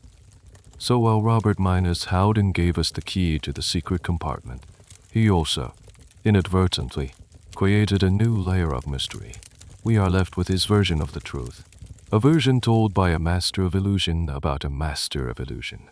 It's like trying to understand a painting by reading a poem about it. It's beautiful, it's insightful, but it might not be the whole picture. The duck, even in its exposure, refuses to give up all its secrets. Let's rewind a bit, back to the 1742, when the duck is still at the peak of its fame. The revelation of its secret trick lies far in the future. For now, in the minds of the public and the philosophers, the duck is doing exactly what it appears to be doing. And this belief is forcing some very uncomfortable and very exciting questions. You haven't just built a spectacle, you've built a philosophical crisis in the shape of a bird. The central question that your duck forces onto the table is this. What is the difference between a living thing and a very, very clever machine? If a machine can perform the fundamental processes of life breathing, as with your flute player, and now eating and digesting, then what is left that is uniquely alive? Where is the soul? You are living in the long shadow of René Descartes, the 17th century philosopher who famously argued that animals were essentially just complex automata. He believed that animals did not have souls or consciousness in the way humans did. They were machines made of flesh and bone. Their cries of pain were no different from the chime of a clock. their movements no different from the spinning of a gear. This was a hugely influential and controversial idea. It allowed for a more mechanical, scientific view of the natural world, but it was also deeply unsettling. Your duck becomes the ultimate exhibit for the Cartesian argument. People would look at it and say, "You see, Descartes was right. Here is a machine that perfectly mimics an animal. Therefore, an animal is just a machine." Your duck, in its gilded copper glory, was a working, quacking argument against the idea of animal consciousness. It seemed to prove that all the complex behaviors we see in nature could, in principle, be reduced to a set of mechanical laws. But it also sparked a powerful backlash. Another group of thinkers, the vitalists, were horrified by this mechanical view of life. They argued that living things were infused with a special, non-physical energy or vital force. This vital spark was what animated an organism, what allowed it to grow, to heal, and to reproduce. It was something that could never, ever be replicated by mere gears and levers. For a vitalist, your duck was a clever counterfeit, but a counterfeit nonetheless. They would argue that even if it looked like it was digesting, it wasn't truly digesting in the way a living creature does, because it lacked the essential spark of life. The debate in the salons would have been heated. A Cartesian might say, "Vaucanson has shown that digestion is merely chemistry and physics."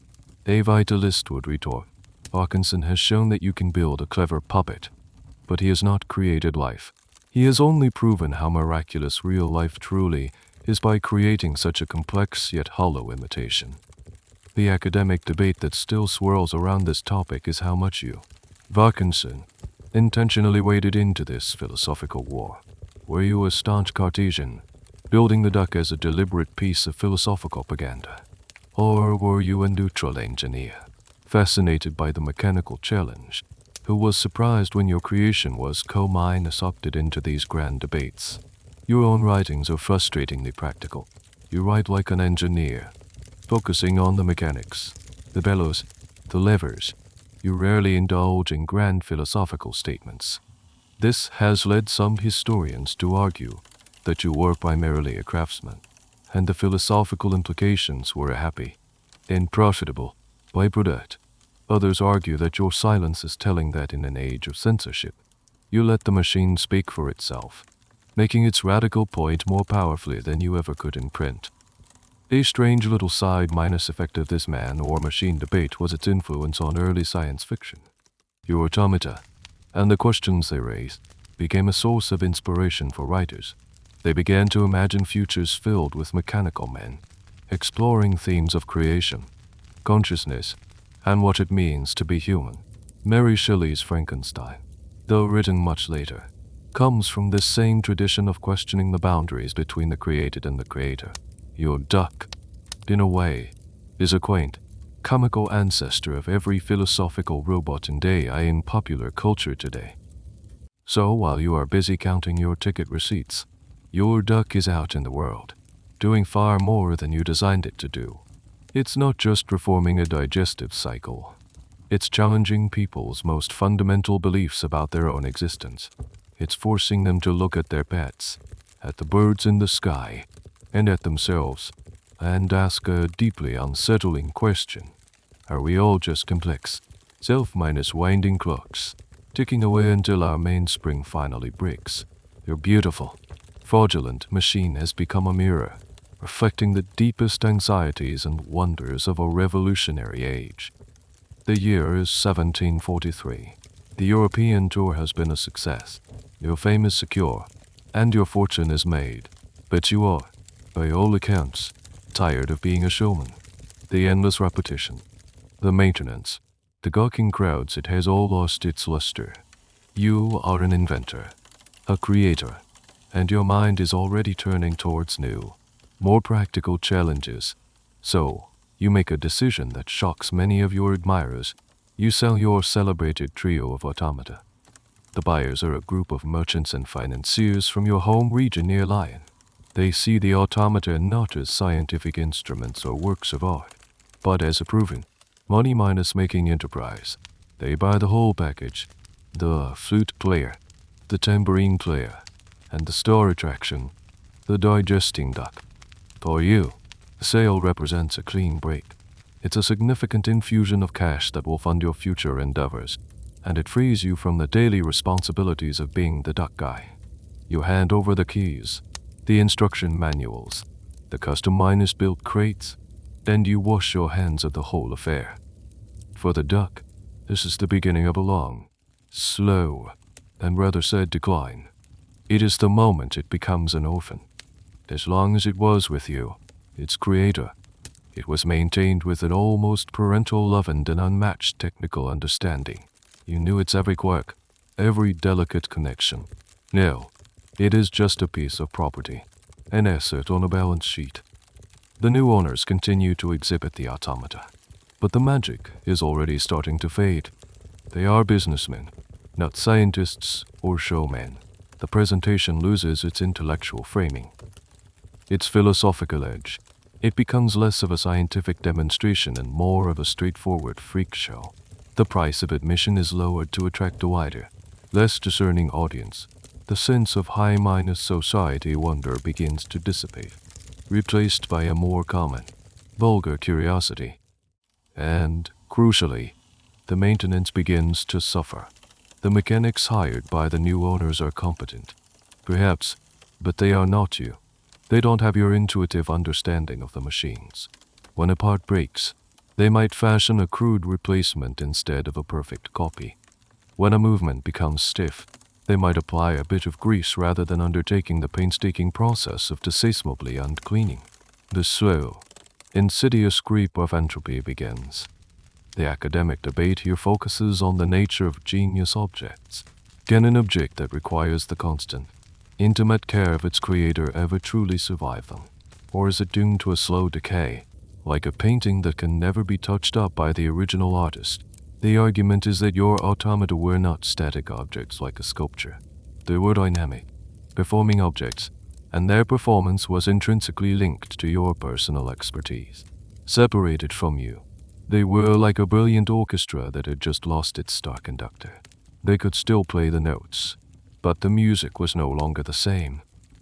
A poignant unspecific detail from this period is the probable fate of the duck's famous quack. The sound was produced by a small, delicate reed organ inside the mechanism. These reeds were notoriously fragile and sensitive to changes in humidity and temperature. It's very likely that this was one of the first functions to fail. One day, the duck would have stretched its neck. Its beak would have opened, but only a wheezing hiss, or perhaps just silence, would have emerged. The illusion would have fractured, just a little bit more. The duck and its companions continue to tour for a while, but their star is waning. They are no longer the cutting edge of technology and wonder. New spectacles are capturing the public's imagination.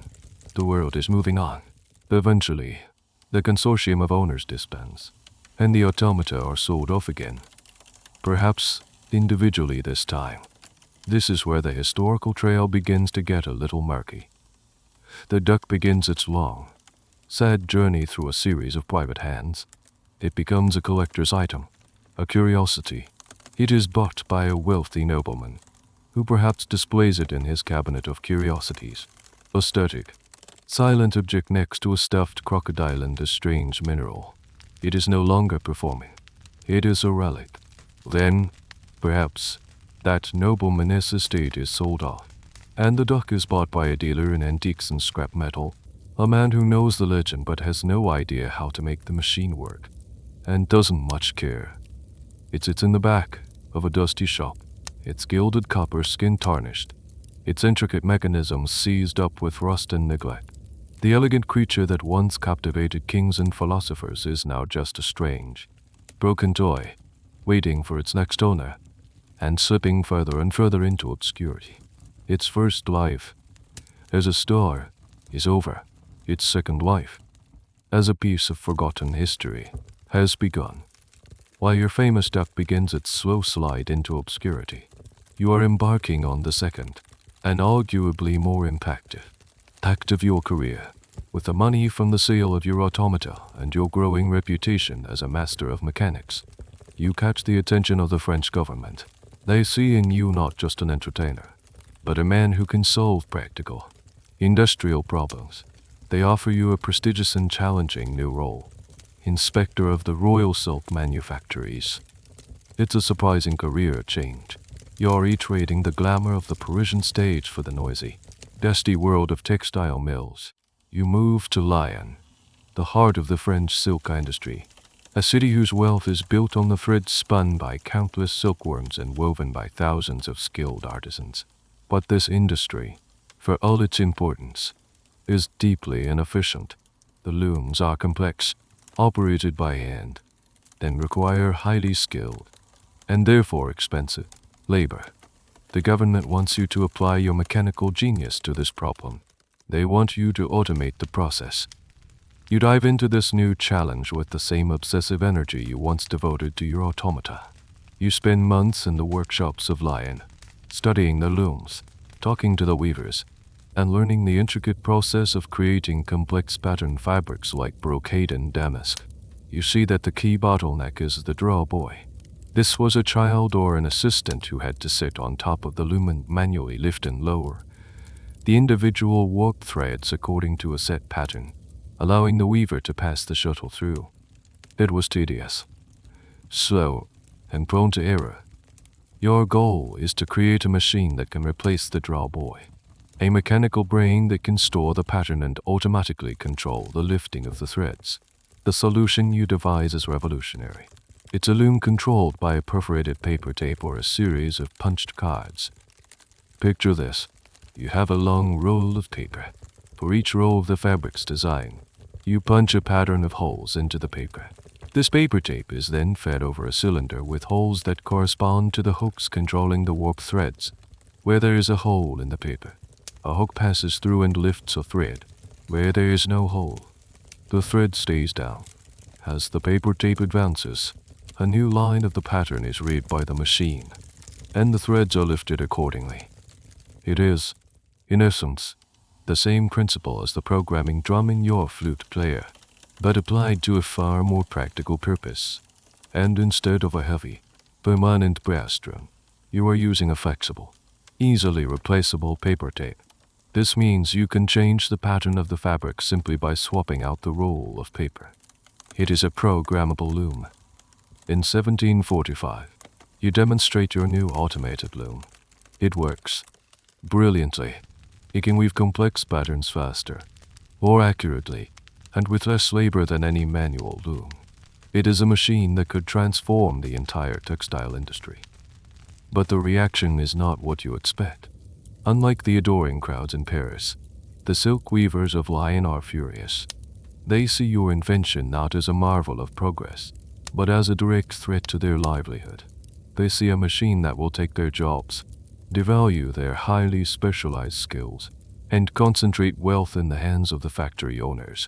They riot. They threaten you. According to some stories, they throw stones at you in the street. You're brilliant. Labor-minus saving device is met not with applause, but with violent resistance. Here lies a fascinating historical debate. Why did your loom ultimately fail to be adopted in your lifetime? Was it solely due to the weaver's resistance, or were there other factors? Some historians argue that your design, while brilliant, was still too complex and expensive for the time. The technology to mass produce the punched cards and maintain the intricate machinery may not have been quite ready. Others suggest that you, being the proud and somewhat arrogant genius you were not a great salesman. You failed to win over the very people you needed to convince. Disgusted by the violent backlash, you largely abandoned the project. A quirky but important fact is what happened to your invention next. You filed your plans and models with the French Academy of Sciences, and there they sat, gathering dust, for over half a century. Then, in the early 1800s, a man named Joseph Marie Jacques discovered your work.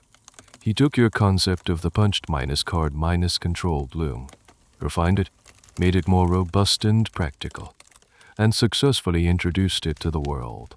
The Jacques loom would go on to revolutionize the textile industry, and its punched card programming system would later become a direct inspiration for early computing pioneers like Charles Babbage and Herman Hollerith. who used the same concept to feed instructions on data into their mechanical calculators. So, the ultimate legacy of your genius is a profound irony. The world remembers you for your charming, theatrical, and ultimately fraudulent duck, but your truly revolutionary invention, the one that contained the seeds of the Industrial Revolution and the Information Age, was rejected, forgotten, and its glory was ultimately claimed by another man. The useless duck made you famous. The world-Midas-changing loom made you a footnote in someone else's story. While you are busy trying, and failing, to revolutionize the French silk industry, your famous duck is continuing its slow, unglamorous journey through the second half of the 18th century. It has passed from the hands of the lion businessmen into the shadowy world of private collectors and dealers. Its life as a public superstar is definitively over. Now, it is a relic. The historical record of this period is patchy. The duck drops out of the newspapers and official accounts, and its story has to be pieced together from sales receipts, auction catalogs, and mentions in private letters. It's a detective story with many missing pages. We know it passed through several hands, each owner a temporary custodian of a fading legend. Imagine the duck in the possession of a wealthy, but not particularly sentimental, aristocrat. He buys it as a conversation piece. It sits in the corner of his grand salon, a silent, static object. The crank to wind it is lost, or perhaps the mechanism is so rusted that no one dares to turn it. Guests might admire its gilded copper skin, and the host might recount the old stories of how it once captivated Voltaire. It's no longer a performer. It's an anecdote, a piece of historical trivia. The intricate feather patterns gather a fine layer of dust. The housemaid might give it a cursory wipe now and then, unaware that she is touching the most complex machine of its age. After a decade or two, the aristocrat passes away, and his estate is auctioned off. The duck is listed in the catalog, perhaps simply as a curious clockwork bird. A new buyer acquires it. Maybe this time it's a shrewd antique dealer. He sees the residual value in the Vaucanson name. He might try to get it working again, tinkering with the mechanisms with more enthusiasm than skill. Perhaps he manages to get a wing to twitch or the head to nod, but the full, fluid sequence of movements is lost. The machine's soul, its complex programming, is broken. He sells it on to another collector, likely exaggerating its working condition. This is a cycle that repeats itself. With each sale, the duck's physical condition deteriorates, but its legend, paradoxically, might grow. The stories of its abilities become more exaggerated. People who have never seen it work might claim that it not only ate and digested, but that it could also swim and fly. The real, mechanical marvel is replaced by a mythical one. The academic question here is about the object biography of a famous artifact. How does an object's meaning change as it moves through different contexts? The duck started its life as a piece of scientific theater in a grand Parisian hall. It then became a traveling cash cow, then a nobleman's trophy, then a dealer's inventory. With each change of hands, its meaning shifted. The object itself remained the same pile of copper, brass, and rubber, but its role in the world was constantly being rewritten by its owners and the stories they told about it. A small, sad detail concerns the other automata. The flute player and the tambourine player were almost certainly separated from the duck during this period. They were less famous, and perhaps less visually impressive as static objects. It's likely they were sold for less money, and their fate is even harder to trace. There are theories that the flute player was eventually dismantled for its valuable clockwork parts, its mechanical lungs and brain stripped out and repurposed. The trio that had once shared a stage were now scattered, each facing its own lonely fate. Sometime in the late 18th or early 19th century, the duck ends up in a particularly ignominious state. It's in the possession of a second-hand dealer who seems to have little to no idea of its true provenance. He sees it as a peculiar piece of scrap metal. The gilded copper is now dark and grimy. Some of the plates may be bent or missing. The internal mechanism is a frozen, rusted tangle. The duck sits in the corner of a dark, cluttered shop, surrounded by old furniture, broken pottery, and discarded tools. The sunlight that streams through the grimy window pane no longer makes it shimmer. It just illuminates the dust and decay. Children might point at the strange, broken bird, but no one who sees it could possibly guess that it once held the attention of all of Europe. It is utterly forgotten. A king without a kingdom, a performer without a stage, a superstar who has hit rock bottom. And it is here, in this sad, forgotten state, that it will wait, for decades, for its chance at a final, fleeting comeback. The story of the duck might have ended right there, in that dusty junk shop, had it not been for the obsessive curiosity of one man. Eugene Robert Howden. We've met him before as the magician who would eventually reveal the duck's secret. But his first encounter with the duck is a story of rediscovery, a moment of archaeological wonder in the heart of 19th-century Paris. The year is around 1844. Robert Howden is already an established magician and a skilled mechanician. He is also a passionate historian of his craft, and he reveres Jacques de Vaucanson as a foundational figure. He has read all the old accounts of your automata and has dreamed of seeing them since he was a boy. He knows they were sold, that they toured, and that they had, by now, completely vanished from public view. Most people assume they were lost or destroyed long ago. But Robert Howden holds out hope.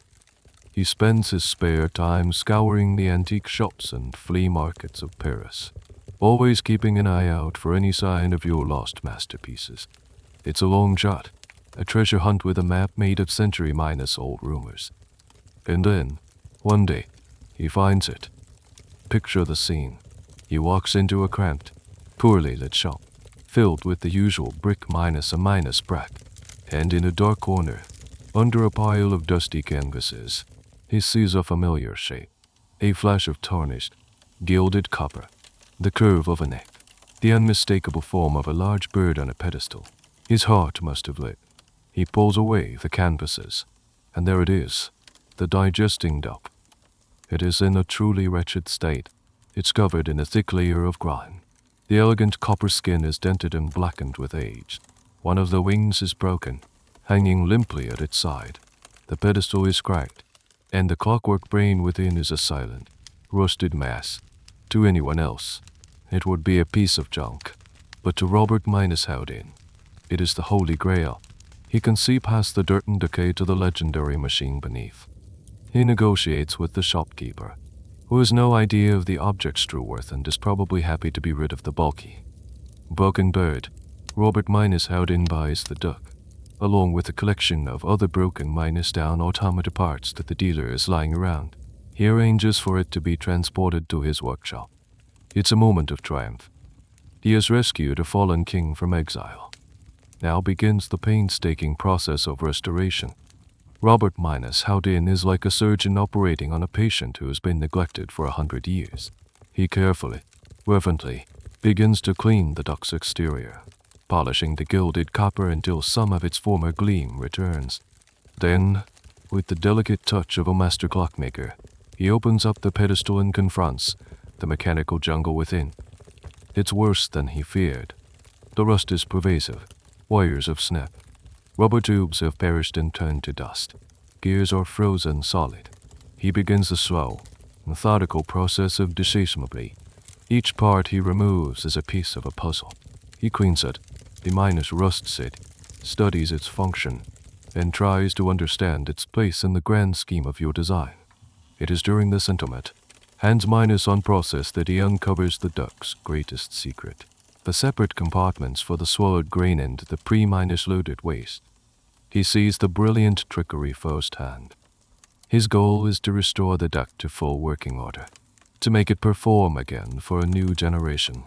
But the task is monumental. Some parts are missing entirely. The original plans are long lost. He has to reverse engineer your century-old design. He manages to repair the wings, the neck, and the working mechanism. He gets the basic movements working again. A specific, quirky challenge he faced was recreating the flexible intestinal tubing. Rubber in the 19th century was not as stable as modern materials. He had to experiment with different compounds to create a tube that was both pliable and durable enough to work within the machine, a small but crucial piece of historical engineering in its own right. But, as he details in his memoirs, he is ultimately defeated by the digestive mechanism itself.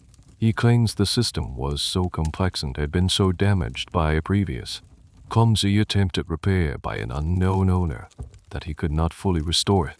He gets the duct to pack, to flap, and to work, but he cannot make it digest. The academic debate here is whether Robert Minus Howden was telling the whole truth. Was the mechanism truly beyond repair? Or did he, the master magician, decide it was better to leave the duck's most famous trick shrouded in mystery? Some historians argue that by claiming it was irreparable, he preserved the duck's legendary status. He could present the restored, moving duck to audiences and say, "I have brought it back to life," but its innermost secret, the digestion, was so ingenious that it remains a lost art. It's a brilliant bit of showmanship, framing his own limitations as a testament to your supreme genius. So, the duck is reborn, but only partially. It's a ghost of its former self.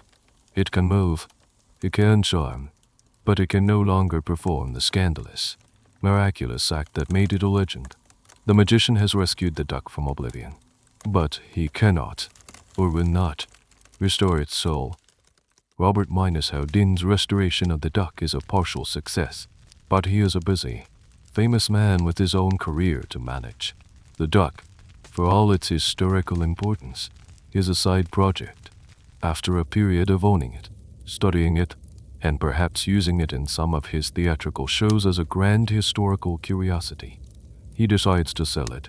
The duck's brief return to the spotlight is over, and it once again finds itself on the market, a commodity to be bought and sold. This time, its buyer is a man named Gottfried Berius. He is a German collector, a wealthy and eccentric figure who runs a sort of private museum and entertainment palace in a town called Siennaus Numa, in the Czech Republic. Berius is a fascinating character. He is a showman in the old tradition. Part T. Barnum, part scholar. His collection is a wild mix of genuine historical artifacts, scientific instruments, taxidermy, and more than a few outright fakes and curiosities. He is precisely the kind of person to be captivated by the legend of the digesting duck. Sometime around the mid-1850s, Berius acquires the duck from Robert Minus Howden. For Berius, this is the ultimate prize. It is a genuine, world-famous artifact with an impeccable, celebrity-studded provenance. He transports it back to his museum in Siena, where it becomes the centerpiece of his collection. Berius has a grander ambition than just displaying the duck as a static object. He sees what Robert Minus Howden, for all his genius, failed to do. He wants to be the one who finally, fully restores the duck. He wants to make it digest again. He sees this as his chance to cement his own name in the history books, to succeed where the great Robert Minus Howden had admitted defeat. He hires a team of local clockmakers and mechanics. These are likely skilled craftsmen, but they are not Vaucanson, and they are not Robert Minus Howden. They are provincial artisans, faced with a machine of bewildering complexity, a machine that has already been tinkered with, damaged, and partially repaired by multiple owners over the course of a century. One can only imagine their frustration. They would open up the pedestal and stare at the tangled web of levers and gears. They would have bears breathing down their necks, urging them on, wanting to see results. They might get one part to move, only to find it jams another. They might try to reconstruct a missing piece based on logic, only to find that your original design followed a logic all its own. They are working without a blueprint, trying to read the ghost of your thoughts in the silent, stubborn machinery. The key historical question about this period is what, exactly, did B.A.I. Reistein do to the duck? The historical sources are thin, mostly relying on local newspaper accounts and B.A.I. Reiste's own promotional materials. Did they make any progress? Or did their well-intentioned efforts only make things worse? The sad consensus among historians is that they likely did more harm than good. They may have forced trusted parts to move, breaking them in the process.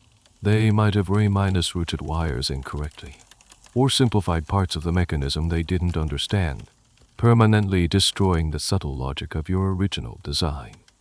Here's a small, poignant detail to consider. The duck's skin, the beautiful, gilded copper shell, was not just for show. It was a precisely fitted casing. To get to the internal mechanisms, it had to be disassembled, plate by plate. Each time this was done, especially by less skilled hands, there was a risk of bending the plates, stripping the screw threads, or scratching the delicate surface. Barris's restoration attempts probably left the duck looking even more battered and scarred than when he received it. Barris, ever the showman, likely declared the restoration a success regardless of the reality. He would have put the duck on display, perhaps cranking it to make a wing flap or the head turn. He might have even faked the digestion himself, using sleight of hand to produce a pellet from behind the machine while his mechanics made a show of operating the crank. He was selling the legend, and the physical object was now little more than a prop. The duck sits in BAI Rice cabinet of curiosities, a wounded veteran surrounded by a bizarre assembly of objects.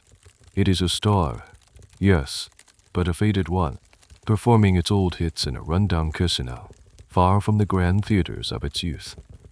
It is a prisoner of a well-meaning but ultimately misguided ambition. Gottfried Barris gave the duck its last home, its last chance at an audience, but his desperate hope of making the duck call again was just that. That hope, the intricate genius who had breathed into it, was fading with every clumsy repair. Every passing year, the machine was slowly, irreversibly, losing its memory.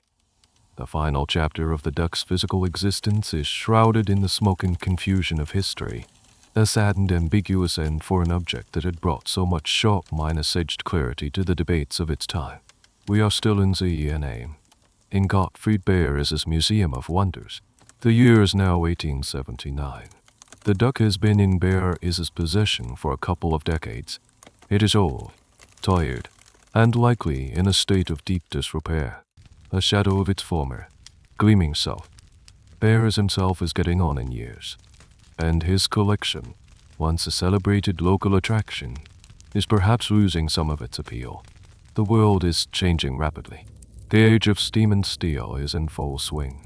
The marvels of industrial technology, of roaring locomotives and vast iron bridges, are starting to make the quaint clockwork wonders of the 18th century seem like relics from a distant, almost magical past.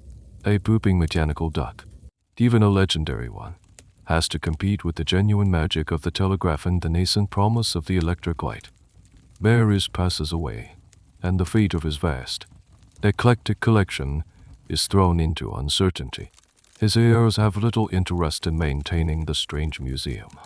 They decide to sell it off, but who would buy such a bizarre and jumbled assortment of objects? The collection is eventually acquired, or perhaps loaned, by the Krakow Arts and Industrial Museum in Poland. The hope is to preserve this unique cabinet of curiosities as a single entity. Sometime after its arrival in Krakow, the duck is transferred to a small, local artisans guild hall or museum for storage or display. The details here become frustratingly vague. It seems the collection was being housed temporarily, perhaps awaiting a more permanent exhibition space. The duck, along with Barris's other treasures, is packed away in crates, stored in a building that was likely old, wooden, and not particularly secure. And then, disaster strikes. One night, a fire breaks out. It's the kind of catastrophic fire that was all too common in 19th-century cities, which were often dense warrens of flammable wooden buildings, lit by open flame and lacking modern firefighting equipment. The fire spreads quickly, consuming the building where the collection is stored. By the time the flames are extinguished, the hull is a ruin of charred beams and smoking ash. And the duck is gone. There is no definitive eyewitness account that says, "I saw Vaucanson's duck melt in the flames." Its destruction is a conclusion reached by historians through deduction. It was known to be part of the Barris collection. The bear's collection was known to be in that building. The building burned to the ground. Therefore, the duck, along with everything else inside, must have been destroyed. It's illogical, but deeply unsatisfying. Conclusion. This is where the last great academic debate about the duck resides. Did it really burn? Or is there a chance, however slim, that it survived? For years, this has been a tantalizing question for historians and automata enthusiasts. The Lost to the Fire story is the most widely accepted and probable narrative. It provides a clean, if tragic, ending, but alternate theories persist, lingering like ghosts. Could the duck have been sold off separately by bears as heirs before the rest of the collection went to Krakow? Could it have been stolen from storage before the fire? Is it possible that it wasn't in the building at all, but was stored elsewhere and simply lost in the administrative chaos following the fire? These theories are the historical equivalent of wishful thinking. There is no evidence to support them, but they refuse to die, fueled by the romantic hope that this incredible object might still be out there, sitting forgotten in an attic or a basement somewhere in Central Europe. A particularly poignant detail of its fiery end is to think about what the flames would have consumed. The gilded copper skin would have blackened, buckled, and melted. The intricate brass and iron skeleton would have warped and fused into a meaningless lump of metal. The delicate rubber tubes, the last vestiges of its digestive tract, would have simply vanished in a puff of acrid smoke. The fire would have erased not just the object, but the century and a half of genius, artistry, and history it contained. The end is quiet, anonymous, and violent. There are no crowds, no applause, no celebrity endorsements. The duck that had its debut in a glittering Parisian hotel and was courted by kings meets its end in a provincial polished storehouse, consumed by an accidental fire. It's an ignominious final curtain for Europe's strangest superstar. The machine that was built to imitate life, with all its messy processes, is ultimately consumed by one of nature's most final and unforgiving forces. The story, it seems, is over. So, the duck burned. That's the official story. The neat and tragic end. But does a story like this ever really end with a pile of ash? The physical object may be gone, but the idea of the duck, the ghost in the machine, proves to be far more durable than gilded copper and brass. Your creation achieved a kind of immortality that you could never have planned. The first way its spirit survived is through the paper trail it left behind.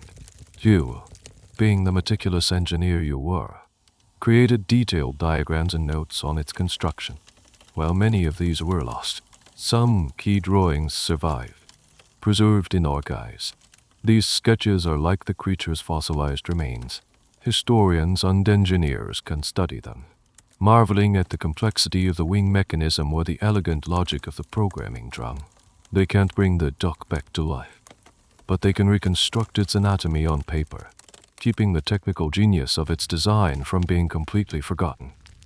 Then there is the written record, the glowing reviews in 18th-century newspapers, the witty endorsement from Voltaire, the scientific debates it sparked, and, of course, the famous memoirs of Robert Houdin.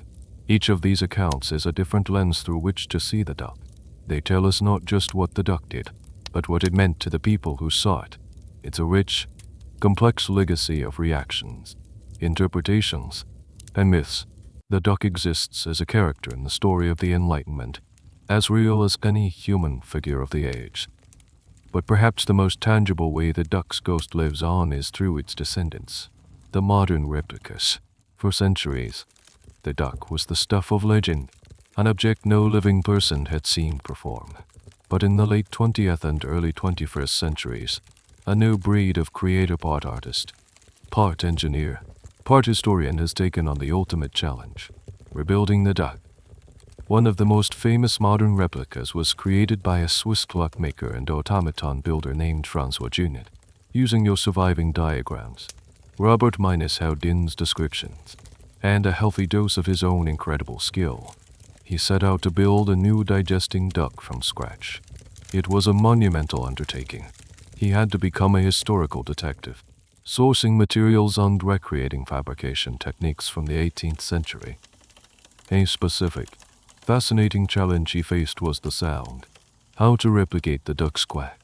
Your original used a small reed organ. Junid had to research and build a similar device, tuning it to create a sound that was both mechanically produced and believably duck-like. It's a perfect example of the fusion of science, art, and historical research required for such a project. Watching a modern replica in action is a strange and wonderful experience. You see the head turn, the wings unfurl with that same breathtaking complexity, the neck swallow, and yes, some replicas even complete the cycle, using a similar trick of pre-loaded pellets to recreate the infamous final act. It's like seeing a dinosaur walk again. It's a resurrection. You are seeing a ghost.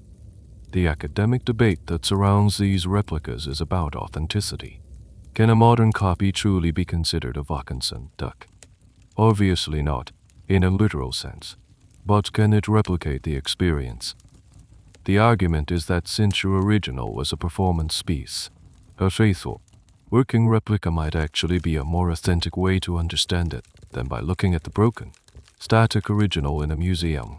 Even if it had survived, the replica restores the duck's true purpose: to move, to perform, and to inspire wonder.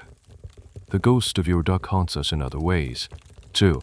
It lingers in the background of every conversation we have about artificial intelligence and robotics. Every time we marvel at a robot that can walk, or a computer that can beat a grandmaster at chess, we are echoing the same sense of wonder and unease that a Parisian audience felt in 1739. The duck was one of the first objects to make us seriously confront the question of what machines could be, and what that might mean for us. So the fire in Krakow was not an ending. It was a transformation. It destroyed the body, but it freed the spirit. The duck was no longer a decaying, physical object, tied to a single location and a state of disrepair. It became a pure idea, a legend, a ghost that could be resurrected in diagrams, in stories, and in the workshops of modern Jacques de Vaucanson, ensuring that the story of the golden, pooping duck would never truly be consumed by the flames. So what is the real legacy of this strange, beautiful, and ultimately fraudulent machine? If you, Jacques de Vaucanson, were to look back from some timeless workshop, what would you see as your duck's lasting contribution to the world? It certainly was a revolution in our understanding of biology. You didn't solve the mystery of digestion, and its direct technological lineage is murky. It didn't lead to a new type of engine or a better manufacturing process. By all practical measures, the digesting duck was a glorious, expensive, and ultimately useless invention. But to judge it on its utility is to miss the point entirely. The duck's true legacy isn't something you can measure in horsepower or profit margins. Its value lies in the one thing it produced in abundance. Not fake droppings, but genuine, unadulterated wonder. Your duck was a machine designed to fire the imagination. For the public that flocked to see it, it was a source of pure astonishment. In an age that was rapidly trying to explain away the mysteries of the universe with logic and reason, your duck was a reminder that the world could still be magical. It created a shared experience of awe, a moment when a whole room of cynical, worldly-wise people could gasp in collective disbelief like children. This ability to inspire wonder is not a frivolous thing. It's the fuel for curiosity, and curiosity is the engine of all discovery. For the scientists and philosophers of the age, the duck was a catalyst. It was a physical, tangible object that forced them to sharpen their arguments and confront their theories. It didn't provide answers, but it provoked better questions. How do we define life? What are the ethical limits of creation? Can consciousness be replicated? These are the same questions we are still wrestling with today in the fields of artificial intelligence and bioengineering. Your duck was the opening act in a debate that is now more relevant than ever. For the engineers and artisans who followed you, the duck was a benchmark. It was a testament to the highest possible level of craftsmanship. You showed what could be achieved with gears, gems, and levers if one had enough genius, patience, and obsession. You raised the bar for what a mechanical object could be. It wasn't just about telling time or playing a simple tune anymore. It was about simulating the complexity of life itself. Every ambitious robotic IST, every Disney Imagineer, every special effects artist who strives to create a convincing, lifelike illusion is, in some small way, walking in your footsteps. Herein lies a subtle academic point. The duck's legacy is also about the importance of useless research. In a world that often demands immediate, practical applications for every new invention, your duck is a powerful argument for the value of pursuing knowledge and creation for its own sake. You built it not to solve a problem, but simply because you were fascinated by a question and you wanted to see if it could be done. And yet, this useless project had a more profound cultural and intellectual impact than many of the useful inventions of its time. It reminds us that sometimes the most important discoveries are made when we are simply playing. A quirky detail that illustrates this is the number of digesting duck toys and novelties that appeared over the next century. There were cheap, wind-up-to ducks, satirical cartoons, and even children's stories inspired by your creation. It entered the popular culture, becoming a kind of fable. The story of the clever inventor and his miraculous bird became a piece of folklore, completely detached from the complex reality of its creation. This is a rare honor for a piece of machinery. It didn't just influence scientists. It became a bedtime story. So the duck's true heritage is not in its mechanics, but in its myth. Its real output was inspiration. It inspired awe in the public, debate among the philosophers, ambition in the engineers, and stories for the generations to come. It was a useless machine that proved to be incredibly useful, a fraudulent object that revealed a deeper truth about our own fascination with the mystery of life. It was your masterpiece not because of what it did, but because of what it made everyone else think and feel. Let's pull the camera back, away from the 18th century workshop with its flickering candles, and float forward through time. Let's look at your duck not as an endpoint, but as a starting point, a distant ancestor. Because the ghost of your gilded bird doesn't just haunt the past, it casts a long, strange shadow over our own digital world. The line from your digesting duck to the smartphone in your pocket, or the AI that can write a poem, is longer and more crooked than a duck's intestines, but it's there.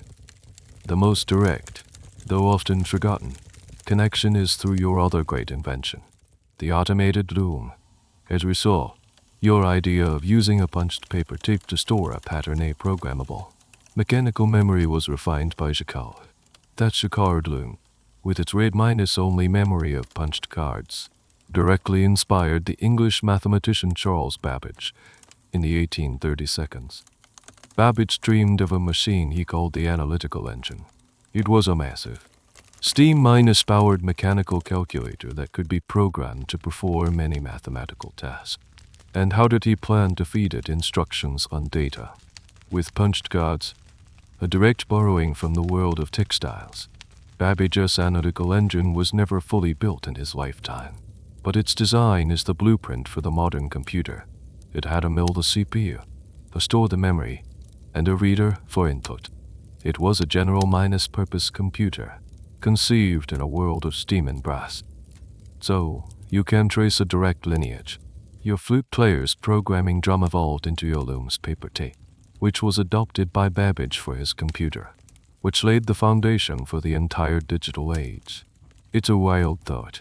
Your attempt to mechanize music and weaving contained the seed of all modern computation. But the duck's legacy is more than just technical. It's philosophical.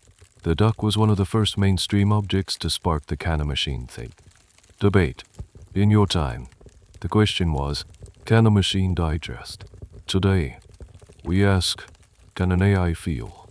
Can it be creative? Can it be conscious? The terms have changed, but the fundamental anxiety is the same.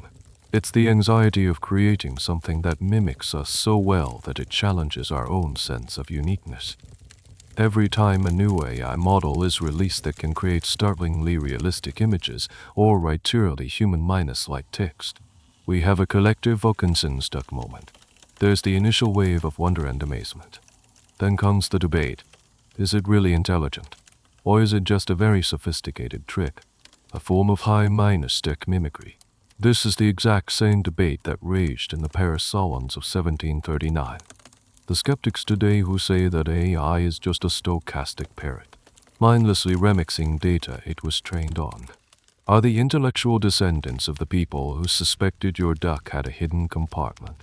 The optimists who believe we are on the cusp of true artificial general intelligence are the heirs of those who thought you had genuinely synthesized life.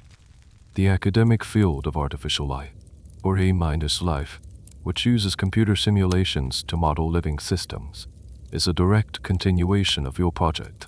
Researchers create digital organisms that evolve, compete, and reproduce within a computer. They are asking the same question you did. Can the fundamental processes of life be recreated from non-minus living components? Your components were brass and copper. Theirs are bits and algorithms. But the quest is the same. A curious, modern parallel to your duck can be found in the robot pets that have been developed, like Zabo. These are sophisticated machines designed to elicit an emotional response. They can learn, recognize faces, and simulate affection. Owners often develop genuine emotional attachments to them. And yet, everyone knows it's a trick. No one believes the robot dog really loves them. It's a willing suspension of disbelief. We are charmed by the perfection of the illusion, just as your audiences were. We know the duck is fake. We know the robot dog is just code. But we choose to be enchanted anyway. So, when you look at the world today, you can see the echo of your duck everywhere. It's in the code of the apps we use, in the philosophical debates about AI, and in our complicated emotional relationship with technology. You set out to build a machine that could replicate the basis to biological functions. You ended up creating a cultural touchstone that, centuries later, still helps us understand our own strange journey into the age of intelligent machines. Not bad for a useless, pooping duck. And so, we drift back through the centuries, away from the cool, blue light of our modern screens, leaving the world of algorithms and AI behind. We travel back to a quieter, warmer place, back to Paris, back to the 1732, back to that small, cluttered workshop where our story began. The night has deepened. The sounds of the city have softened to a distant hum. The last of the carriage wheels have rattled home. Inside the workshop, the only light comes from a few tallow candles, their flames dancing on casting low, flickering shadows on the walls. The room is a beautiful chaos of creation. Tools lie where they were last set-down files. Calipers, tiny saws, coils of wire and sheets of brass catch the wavering light. On a large wooden table, detailed diagrams are pinned down, the ink still fresh, showing the intricate anatomy of a wing or the complex pathways of a gear train. The air is still and close, filled with the scent of sawdust, metal, and warm beeswax, and in the center of the room, on their pedestals, stand your creations. The flute player sits in silent repose, its wooden fingers resting on the silver flute, forever on the verge of playing a note that only exists now in memory. And beside it, the duck. Its gilded copper skin seems to absorb the candlelight, glowing with a soft, internal warmth. It is perfectly still, its glass eyes catching the flame, making it seem, for just a moment, as though it is watching you. There you are, Jacques de Vaucanson. You are no longer the celebrated genius or the frustrated showman. You are not a historical figure or a philosophical symbol. You are just a man in his workshop, late at night, alone with his work. You run a hand over the smooth, cool metal of the duck's back. You might be feeling a surge of pride at the perfection of its form. You might be feeling a deep weariness after a long day of painstaking adjustments and frustrating setbacks. Or perhaps you are feeling the unique, quiet hum of obsession, your mind already racing ahead, solving the next problem, designing the next mechanism, long after your body should be at rest. You are not thinking about your legacy. You are not pondering the philosophical implications of your work. You are thinking about the tension of a particular spring, You are wondering if a different lubricant would make a joint move more smoothly. You are lost in the immediate, tangible reality of the thing you are making. This is the truth of all creation. It is not done in grand, sweeping gestures, but in 1,000 small, patient, and often tedious steps. The historical debate that lingers in this final, quiet scene is about the nature of your own feelings. Did you love these machines? Did you see them as your children, as extensions of your own mind and spirit? Or were they, to your coolly logical engineer's mind, just exquisitely complex problems to be solved? Were you an artist, pouring your soul into your work, or a technician, executing a brilliant but impersonal design? We can never know. Your own writings give us few clues, but as we watch you here, in the silent, intimate space of your workshop, it's hard to believe there isn't some deep affection, some creator's bond, between the man and his mechanical bird. A final, small detail to imagine. Somewhere in the workshop, there is a small cage with a real duck inside. It's your model, your reference. It quacks softly in its sleep. You glance from the living, breathing, messy creature to your own perfect, clean, mechanical one. And in that glance lies the whole story. The endless, fascinating, and sometimes comical gap between the world as it is and the world as we try to build it. You take one last look around the room, the silent monuments to your restless mind. You pinch out the candle flames one by one, plunging the room into darkness, leaving only the faint moonlight filtering through the window. The work is done. For tonight, it is time to sleep. The story is over now. The workshop is dark and quiet. The strange, golden duck is still, resting on its pedestal, waiting for a morning that, for it, will never come again. But the sense of wonder it created, that feeling of seeing something impossible made real, still hangs in the air, a faint perfume of forgotten magic. And that feeling is a good place to let your mind drift. Let the edges of the story soften and blur. The clatter of the gears fades away, replaced by a much quieter, more gentle rhythm, the rhythm of your own breathing. Feel the gentle rise and fall of your chest. In doubt, the day is done. The thoughts and worries that cluttered your mind can be set down now, just as the inventor set down his tools. They can wait until morning. For now, there is only this quiet darkness, this soft bed, this feeling of gentle descent. You are drifting on a slow, calm river, moving away from the shore of Wakefaz and towards the deep, quiet country of sleep. Let the current take you. There is nothing to do, nothing to solve, just rest. The end of the article. Good night.